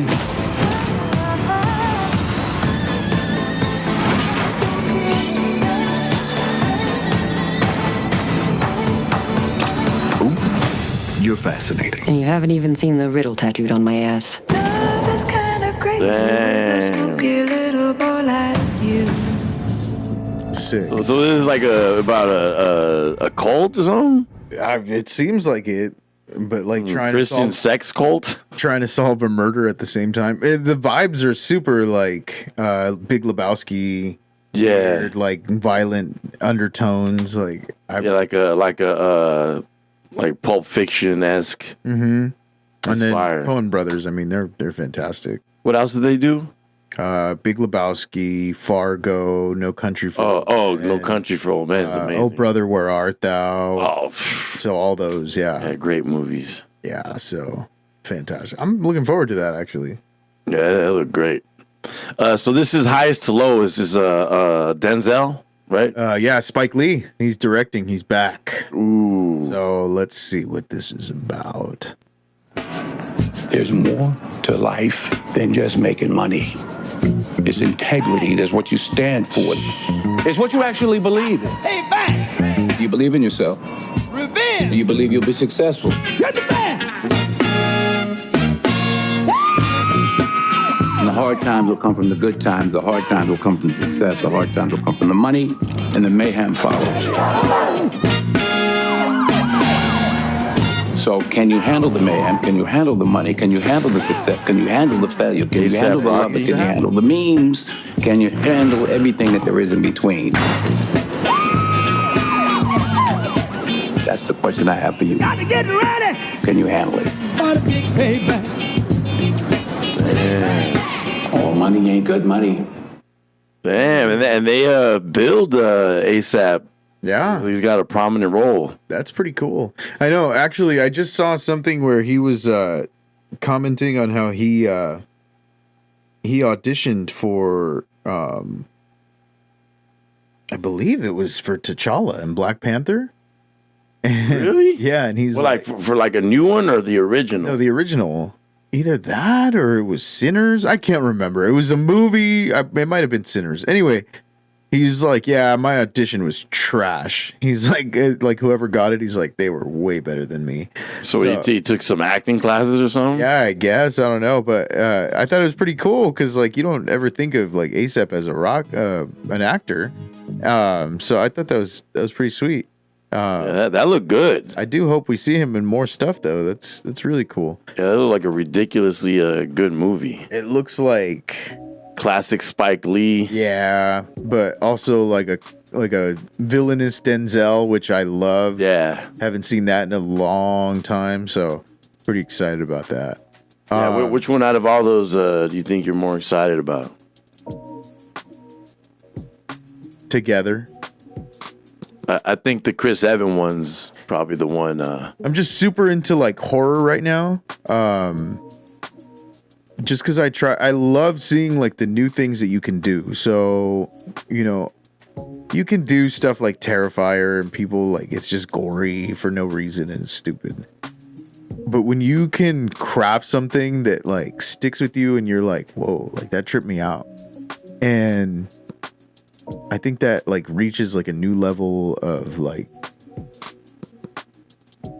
artistry because it's not easy to make somebody like feel that way. Right. If you're manipulating somebody's like emotional state to where you're like, oh man, that really creeped me out. And they hear like a certain song. After I watched Us, the Jordan Peele movie, I kept listening to I Got 5 on it because he did like a crazy like chopped and screwed version of it. Right. And it played like during the ballet. So like I kept thinking about that. I kept thinking about their twirls and like everything like that. And I was like, oh man, like the imagery is just shot so creepy. And it wasn't just like, oh, let me put this guy that jumps out at you for the hell of it. You know what I mean? It was like a really well constructed like scene that's stuck in your brain.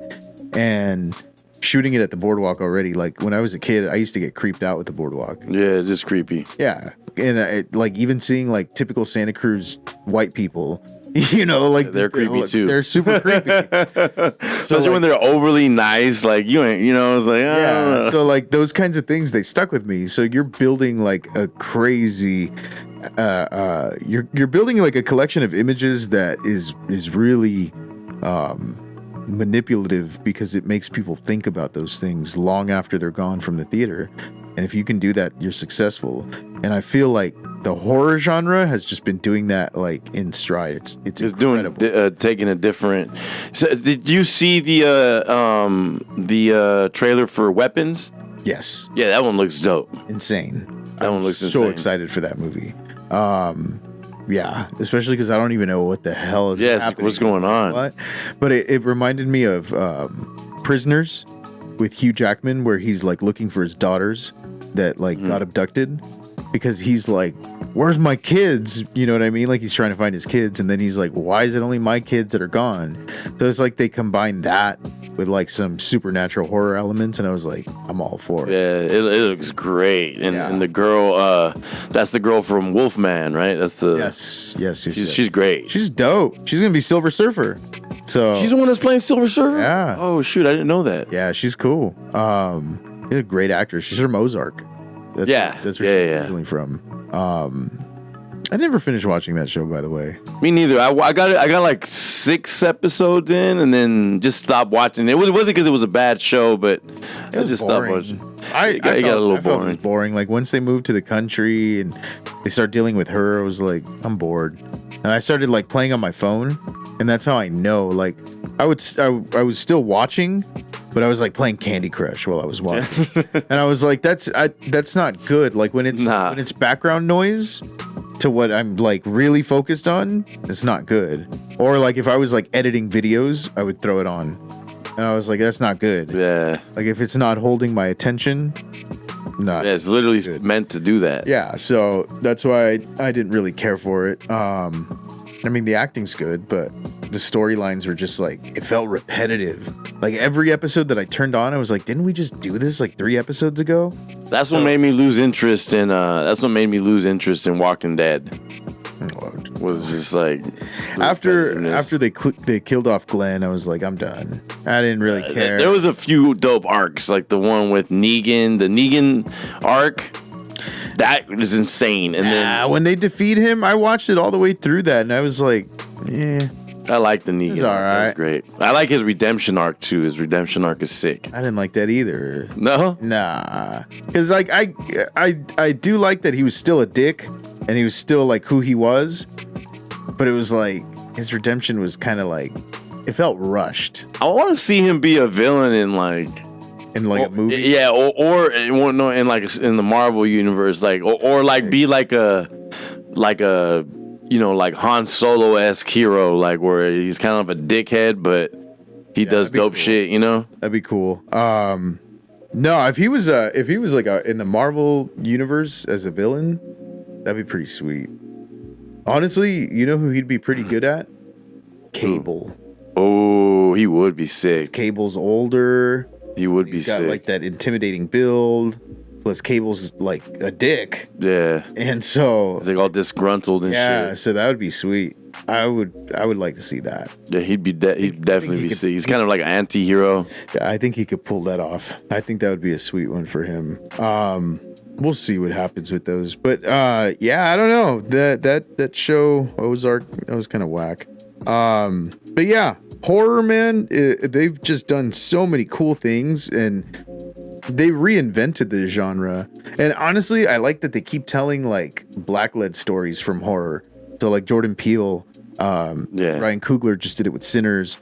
It's so cool. I still haven't seen it. I know it was great. I heard it's great. But it's so cool that they do that because there's so much like history within the black community that ties to that. Like when you go to New Orleans and you see all the history of like the slaves that brought like their practices of voodoo and witchcraft and stuff, and you really start to think about it and you're like, wow, was it something that they like brought because they were like trying to cast something on their oppressors, on their captors? And you think about it as like a means of defense, and you're like, wow, that like adds weight to it. Yeah. That's all they knew. That's what was from their native land. And it's like these people that are wronging us, like, I'm sure they put a bunch of curses on their masters oftentimes, you know what I mean? And those kinds of things, like, they make you think, is like historical context. But when you can bring out stories of like creative horror from that community, it's like, it hits. Yeah. Like, whoa, it's a lot of like pain, struggle. 100%. And then it also like takes back the cliche that the black people would die first in horror movies. Right. You know what I mean? When you have a black-led a movie like that. And I'm not saying that that's the only kind of horror movie I like. I'm just saying it's nice to see that they're able to creatively put out these stories, because the stories oftentimes aren't what they appear to be. You know what I mean? Like Sinners was really talking about the choices that we make in terms of it has a good and bad. Like Get Out was literally about like the black struggle, cultural appropriation, I think, right? All those things, cultural appropriation. You know, the black struggle, the not so much the black struggle, but honestly, it was more of like the things that that black people go through when people feel like they have to be a certain way. And that's why, like, the dad in the movie right away, he's like, I would have voted for Obama. Like, what if he didn't vote for Obama? Like, you're just saying what you think you want them to hear. You know what I mean?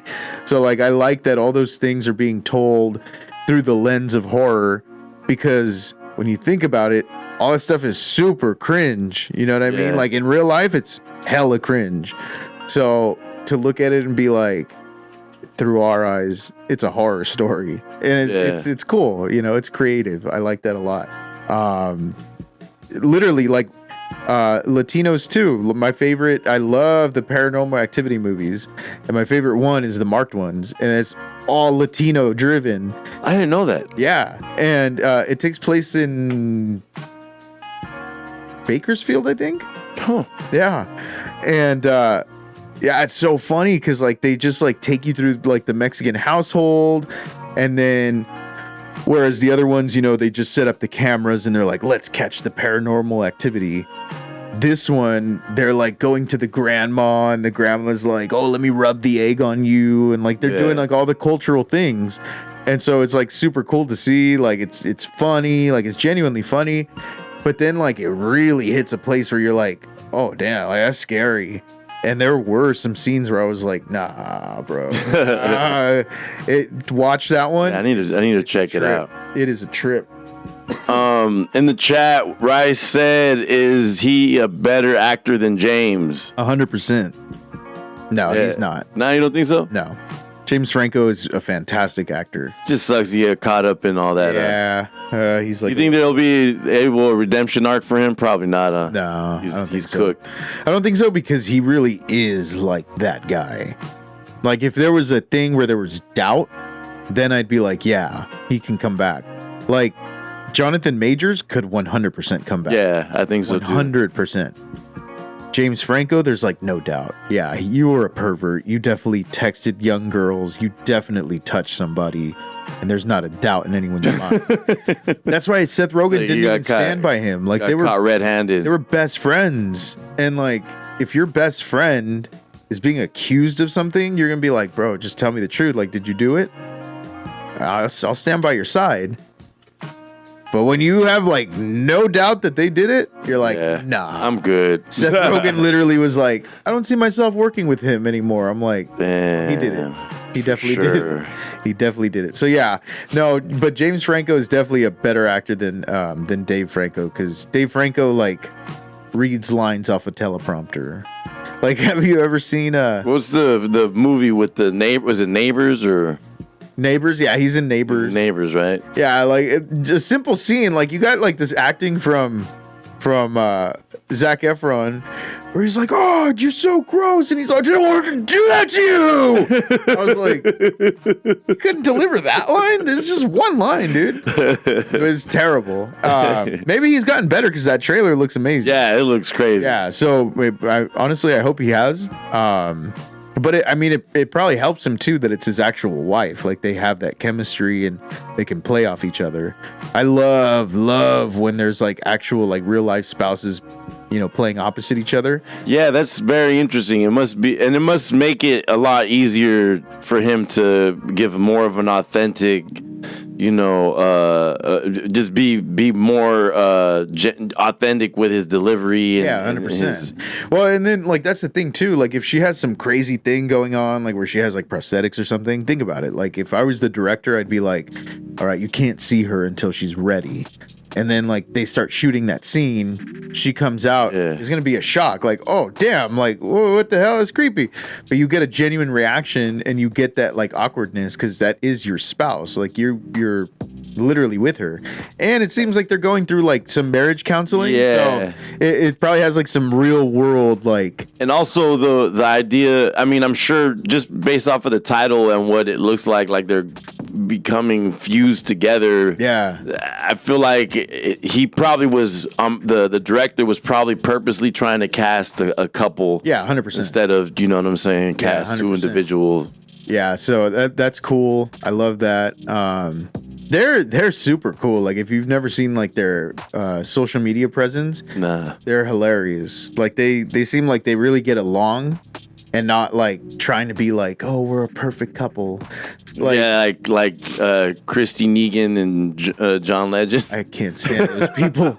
They're so terribly cringe. Like I can't stand them. But no, like so weird. It was funny. There was like a video of like, I think it was like at the Met Gala or maybe something else. Anyway, she was like, we're going to go surprise James.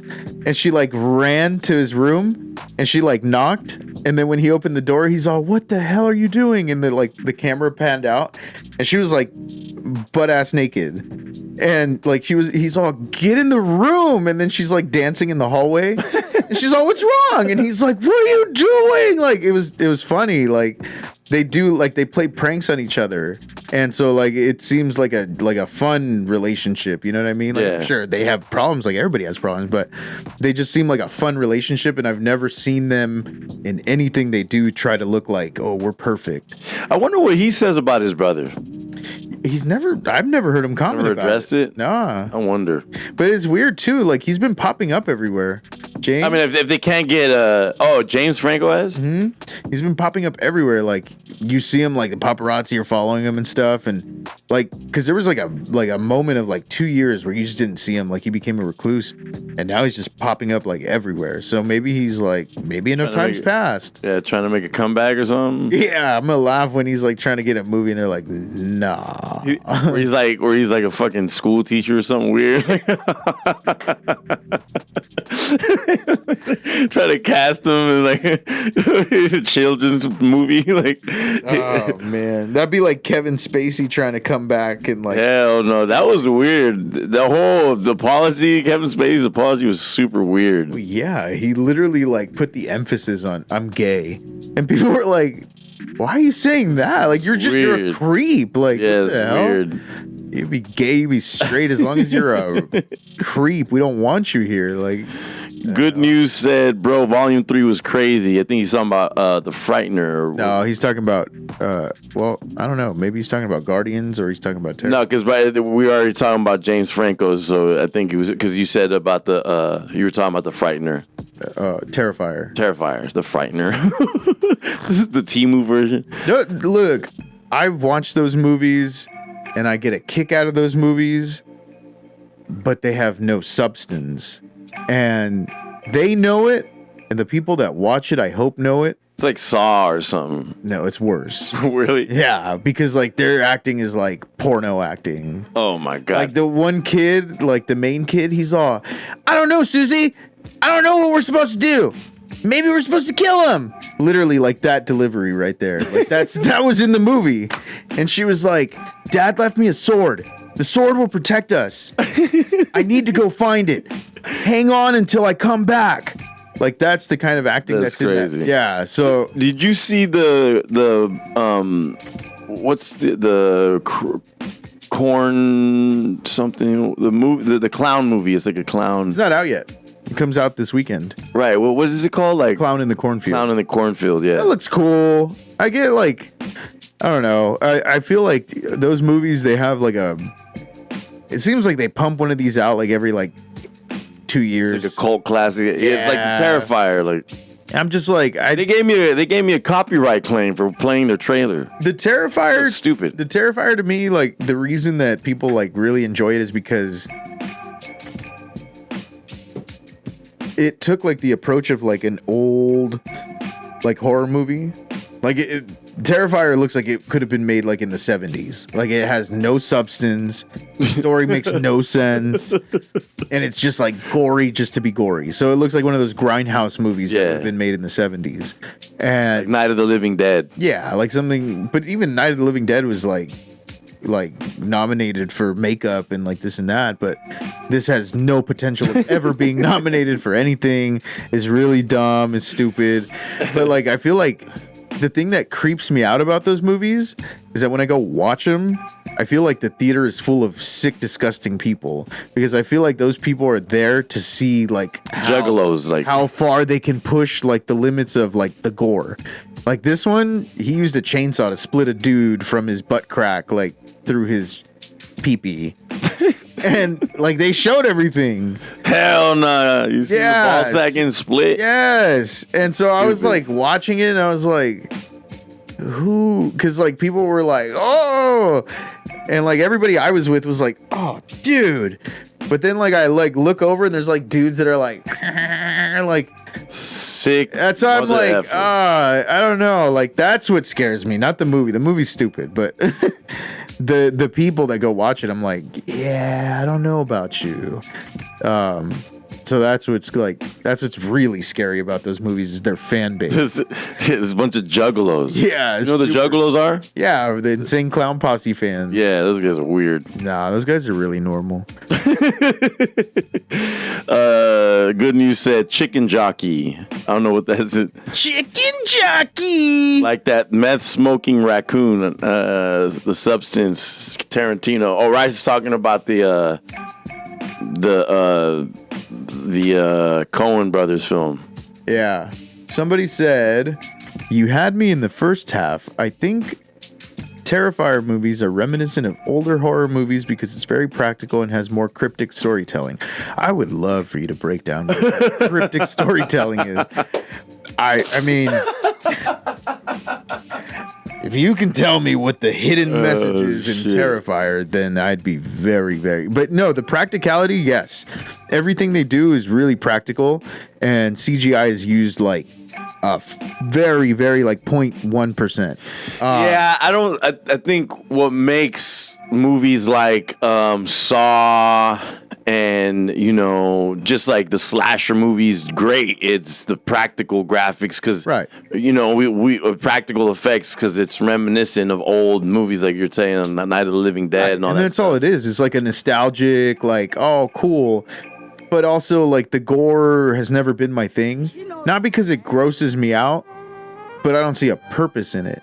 Like, when you can tell me a story that has, like, these truly creepy things without having, like, a ton of gore, I don't mind the gore, but when you just do it just to do it, it's like, you're literally doing this for people who are, like, into that kind of stuff. Yeah, because I like the gore in something like the Goodfellas. Right. You know what I mean? Like, we're just like, it's a little over the top, but it's to make a statement. Right. To make kind of like, you know, so it serves its purpose, but when it's just like... Or like even like the way that the Scream movies, like one of my favorite horror franchises, but the way that they do it, like they get bloody.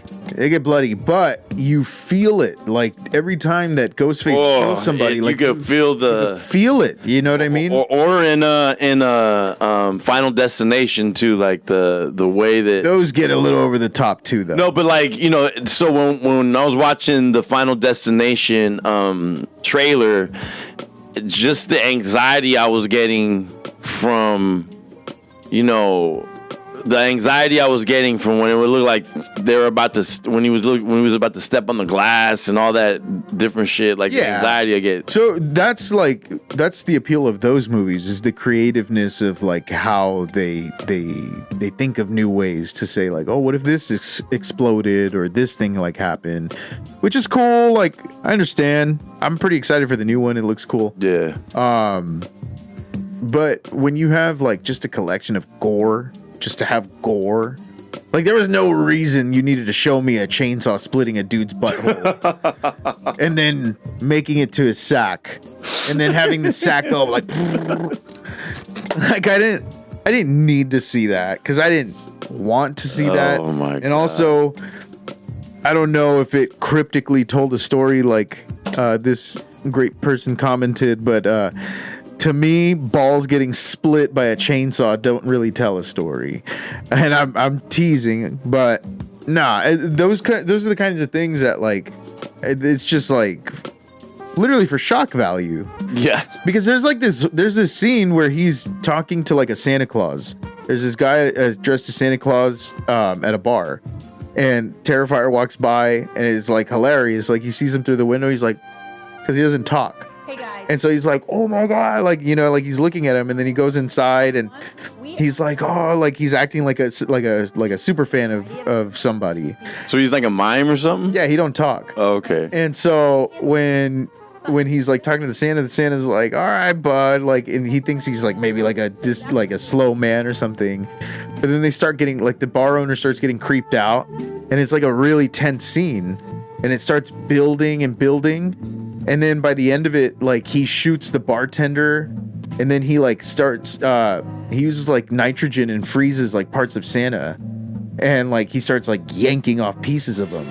And so like that, to me, I was like, I'll accept this, and this is really cool because it built up, like, and it was tense, and it was like that he's a true psychopath. Like he was just like he wanted his suit, but just splitting the balls for no reason. But just like solder the balls. Yeah, like the dude was showering with his girlfriend, and they were like getting it on. They were getting nasty, and then all of a sudden he just like goes in there, and her death made sense because she was like one of those like women who are obsessed with like true horror podcasts. So she was like, I want to know what like Art the Clown smells like. I want to know what he feels like all obsessive. And like when he's listening to this like outside of her room, he's like, he's all excited. It's like funny. So like when he goes and kills her, I was like, yeah, well deserved, because like she was like super interested. But then like just kill the dude, just chop his head off. Instead, it's like, let me get his butthole and go all the way up the crack, and then let's work the balls. It's so stupid. Like it doesn't. There's no point. It's just, let me see. I mean, the kills are gruesome, but it kind of follows heavy inspiration from Nightmare on Elm Street, where you kind of find out who Freddy is and why Elm Street, etc. as the movies go. The kills are wacky.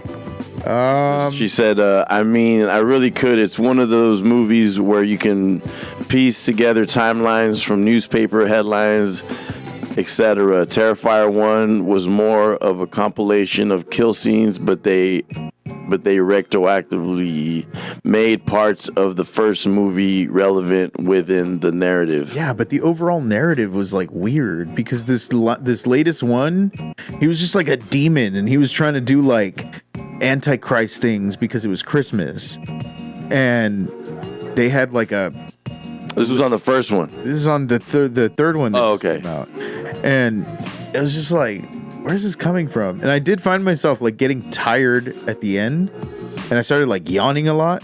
And so I was like, if a movie that's like super gory like this, and it's supposed to be like intense and shock kills, like if I'm getting sleepy, like it's just stupid.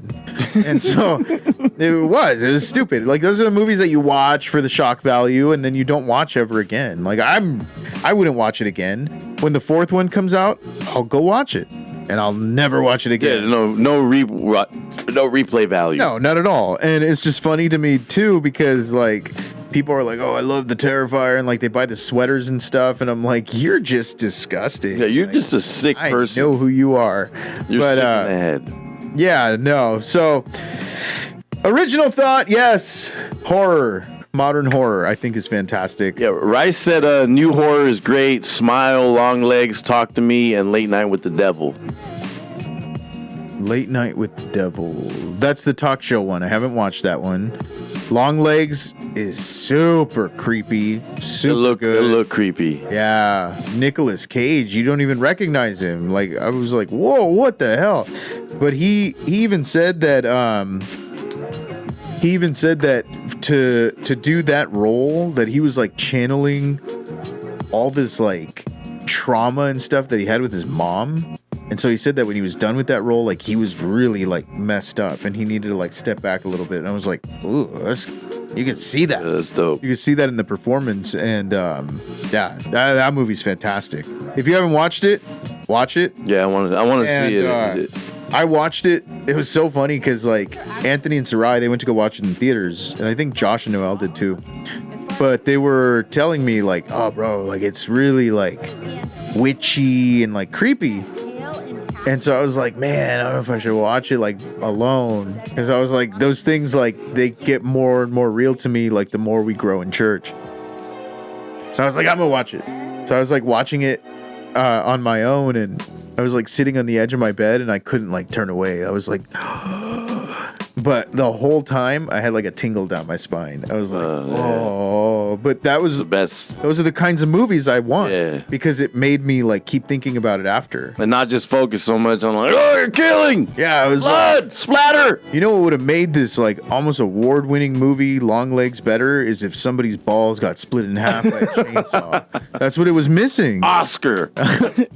No, but see, like that's what I'm saying. Like that movie's not gory. Like it's creepy. It's creepy. I can't remember if there's any gore in it. If there is, it's very minimal. But it was like on the level of like, you know what it was? It was like a modern day Silence of the Lambs. Oh, yeah. Shit. Okay. It's like that because it had an FBI agent like following traces of a serial killer. Like it was very reminiscent of that, and it's fantastic. You really got to watch it. It's so Sanjeev said, Scream is my favorite horror series too, funny enough, but I respect Terrifier. I am a sucker for slasher, and I actually do enjoy Terrifier. Yeah. We know what kind of person you are. No, I'm kidding. I'm kidding. You want to see balls split. Yeah, no, but I love modern horror. That was one that we should have reacted to. Too late now. I gotta come to a close here soon. But the Jordan Peele produced, not directed, produced Him. The one for the football. Yeah. The football movie one. Yeah. I mean, I've seen the trailer, so it'd be kind of dishonest to react to it like that. But yeah, it definitely looks like a great movie. Yeah, it's gonna be. So he's just like pretty much sold his soul to the devil, right? Yeah. Yeah. I forgot. I think it might have been Rice that sent the thing where it was like this, or was it you?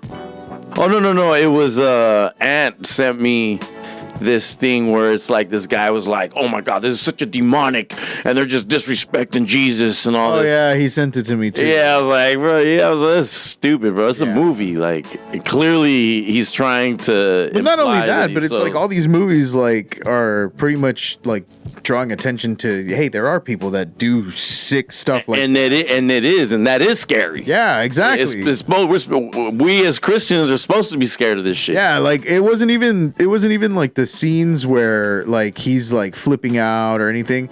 It was the scenes where they were like really enjoying this like heathenistic party, and it's like culty vibes, and I was like, that's terrifying, especially with everything that coming out of like the Diddy parties and stuff. I was like, that's terrifying. Like that scares me. Those kinds of things, they scare me. It's more real now. It's a lot more real now that like real world things have happened between Epstein and R. Kelly and P. Diddy and all these things. I'm like, those kinds of things, like they do happen. And whether you want to believe it's like actually selling your soul to the devil or metaphorically doing it because you do some sick, disgusting things, both are scary. That's terrifying. And the fact that there are people that do that makes it all the more terrifying. I'm very excited for it. Yeah, me too. Actually, here, let me put the quick let me see. Together. What? Honey, don't. Do you want to read that last few questions? He said, the crazy thing is, I think that Terrifier 1 and 2 is way better than Long Legs. And then I think he also said that people were getting their balls destroyed on Mortal Kombat. Yeah, the fact that you said Terrifier 1, 2, and 3 is better than Long Legs. Yeah, just nah. It's over. It's done. So I'm putting a poll in the chat. I'm gonna let it run for 24 hours. Which movie are you most excited for? I started a poll in the chat. You let us know which of these trailers that we reacted to are you most excited for. And yeah, so I mean, this probably are we done here? Yeah, I think that about wraps it up. We covered a lot. If you haven't watched, what are you watching? Is there anything you're watching sticking out to you right now? What do you mean as far as like upcoming movies? Anything? No, right now, currently, is there something you've watching a show you can't stop watching? Honestly, I haven't been that into cinema. I've been more into like podcasts and stuff like that. But what a shock! Yeah, but I actually am more excited for like this summer of like films, like with like Superman coming out. We got the Fantastic Four coming out, which also we forgot to mention that there's a big reveal with the Fantastic Four integrated into the last scene of the new Avengers, aka Thunderbolts. I'm excited. I'm just excited for those. I'm super excited for that. I'm excited for next year's the Star Wars cinema drop in, like with the Mandalorian movie. I'm pretty freaking excited to see what they do with Grogu and building Grogu up. Yeah, Last of Us. I haven't watched Last of Us, and I'm waiting till it gets a few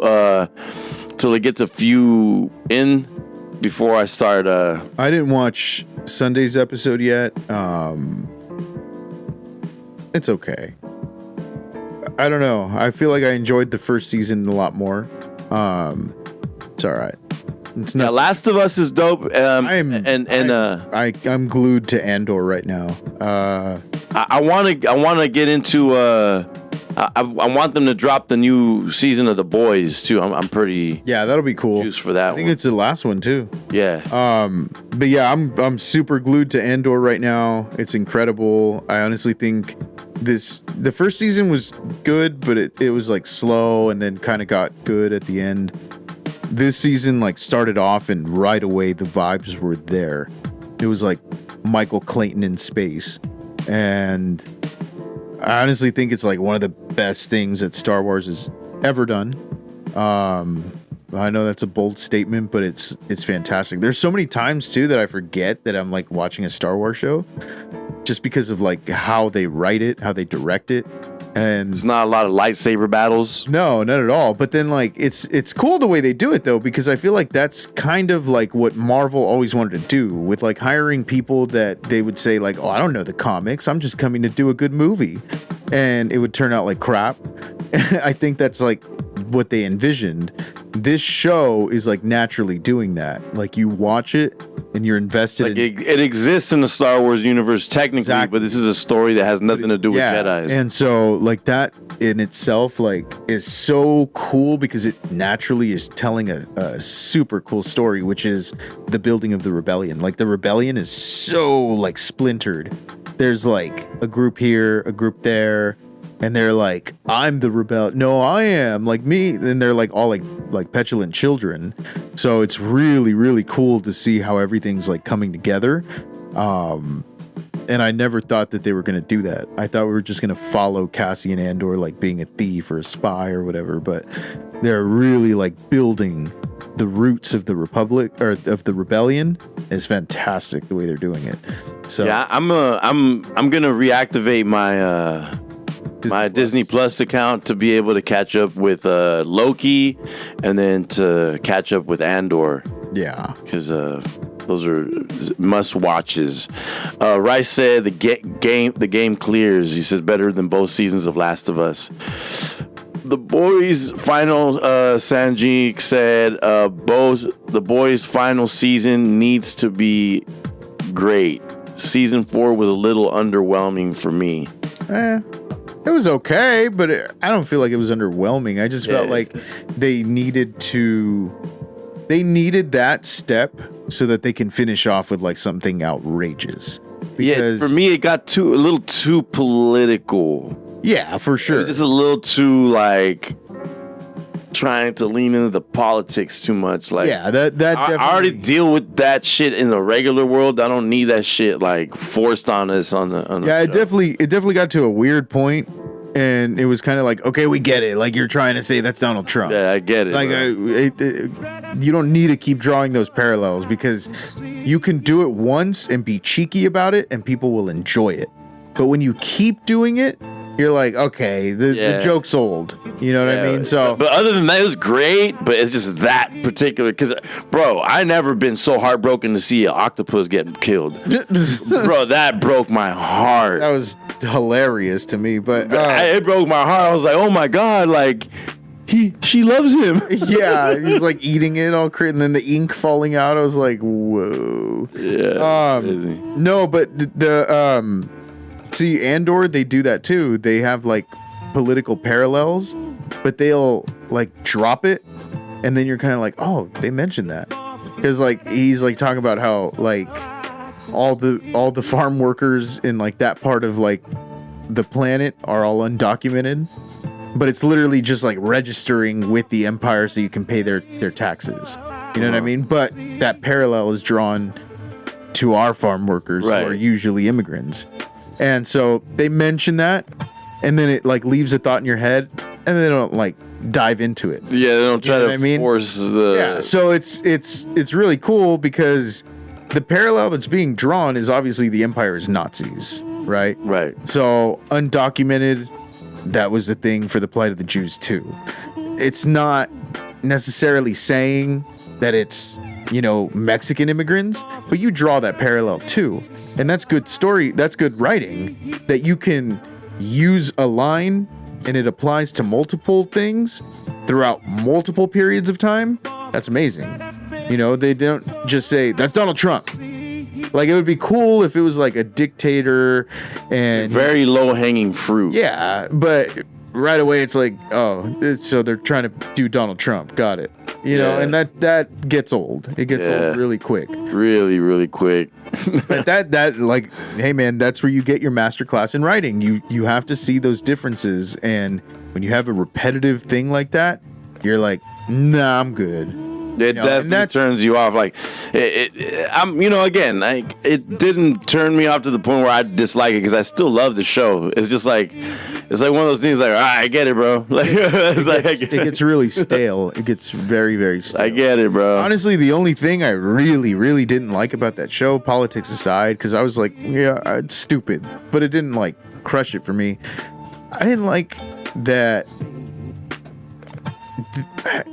It was like the weird emphasis that they put on Frenchie being gay or like bisexual, which like it made sense because like he's like a free loving guy and I get it, but it was like a crazy emphasis that they put on it where that wasn't present in previous seasons. Yeah, it's like so it was like, why are you doing this now? Like, y'all are over. Like if he had mentioned like, oh yeah, we used to bang, I would have been like, okay, yeah, that makes sense. Like, it didn't really push the plot forord. No, like it didn't serve a purpose. It wasn't like so that to me advice for anything. That to me felt like real preachy. Like, oh, he's a lover. Like, I already knew that, and he's a drug addict too. Like, he's a French drug addict, more than likely. I was like, I assumed there was probably a couple orgies and 4 or 5 guys slipped in there. Like, I always assumed it. So the emphasis that they put on it and like making him have like that crazy deep connection, I was like, where was this guy in like the other 3 seasons, 4, whatever it is?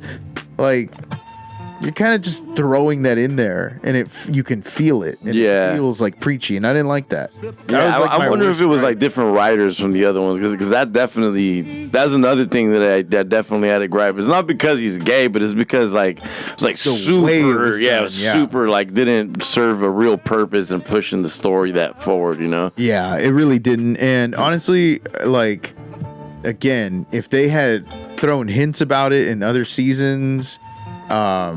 Just even a mention, I would have been like, yeah, that makes sense. But he was like so in love with what's her name with the Asian mute. What's her name? Kamiko. Yeah. So that's why I was like, like it's kind of like out of nowhere. It was dumb, but either way, I still enjoyed the season. I'm looking forward to the new one. But yeah, the dude said Homelander destroyed a dude's balls. Oh my god. He said, my biggest problem with season 4 and is that season 3 ended with Homelander seemingly not caring anymore, and he killed someone in broad daylight, and then walked back in season 4 to introduce other characters. Yeah, I mean, when they started cheering for him because he killed somebody. They mentioned him being by, I think, season 2 when he was being tortured by the Russian lady. I just thought it was out of place for this in the late in the show after. Yeah, exactly. Building him and Kamiko up. That's what he's saying. It's like super unnecessarily intense and super unnecessarily like damn, this one had a full blown like gay like sex scene in the middle of him being madly in love with this chick. You know what I mean? Like kind of like where did this come from? It didn't make sense. Yeah, where'd this come from? Yeah, it didn't make any sense. All right, y'all. My name's Gambit. You can find me on all social media, GHAMBIT. Please follow the channel, Treehouse Club Live on Instagram, and follow us on Kick, where we go live every Friday and Monday night. This Friday, I'll be having a DJ here playing music up until about 1 or 2 in the morning. So please follow the Kick, kick.com/Treehouse Club. Follow the Discord and the subreddit. Let us know what you guys think, and don't forget to vote on the poll. What movie are you excited for? We got Together, Honey Dome, The Long Walk, and Highest to Lowest. 4 great, what seems like really great films. And yeah, let us know what you think. Isaac, take us out, brody. Thanks for joining us, guys. I hope you have a pleasant evening. And in the words of the Terrifier, where can people find you? Follow me on Isaac Flow. All right. Go watch The Terrifier. It's so good. You don't need to watch it. It's terrible. It should be called The Terrible Fire. Yes. Good night, guys.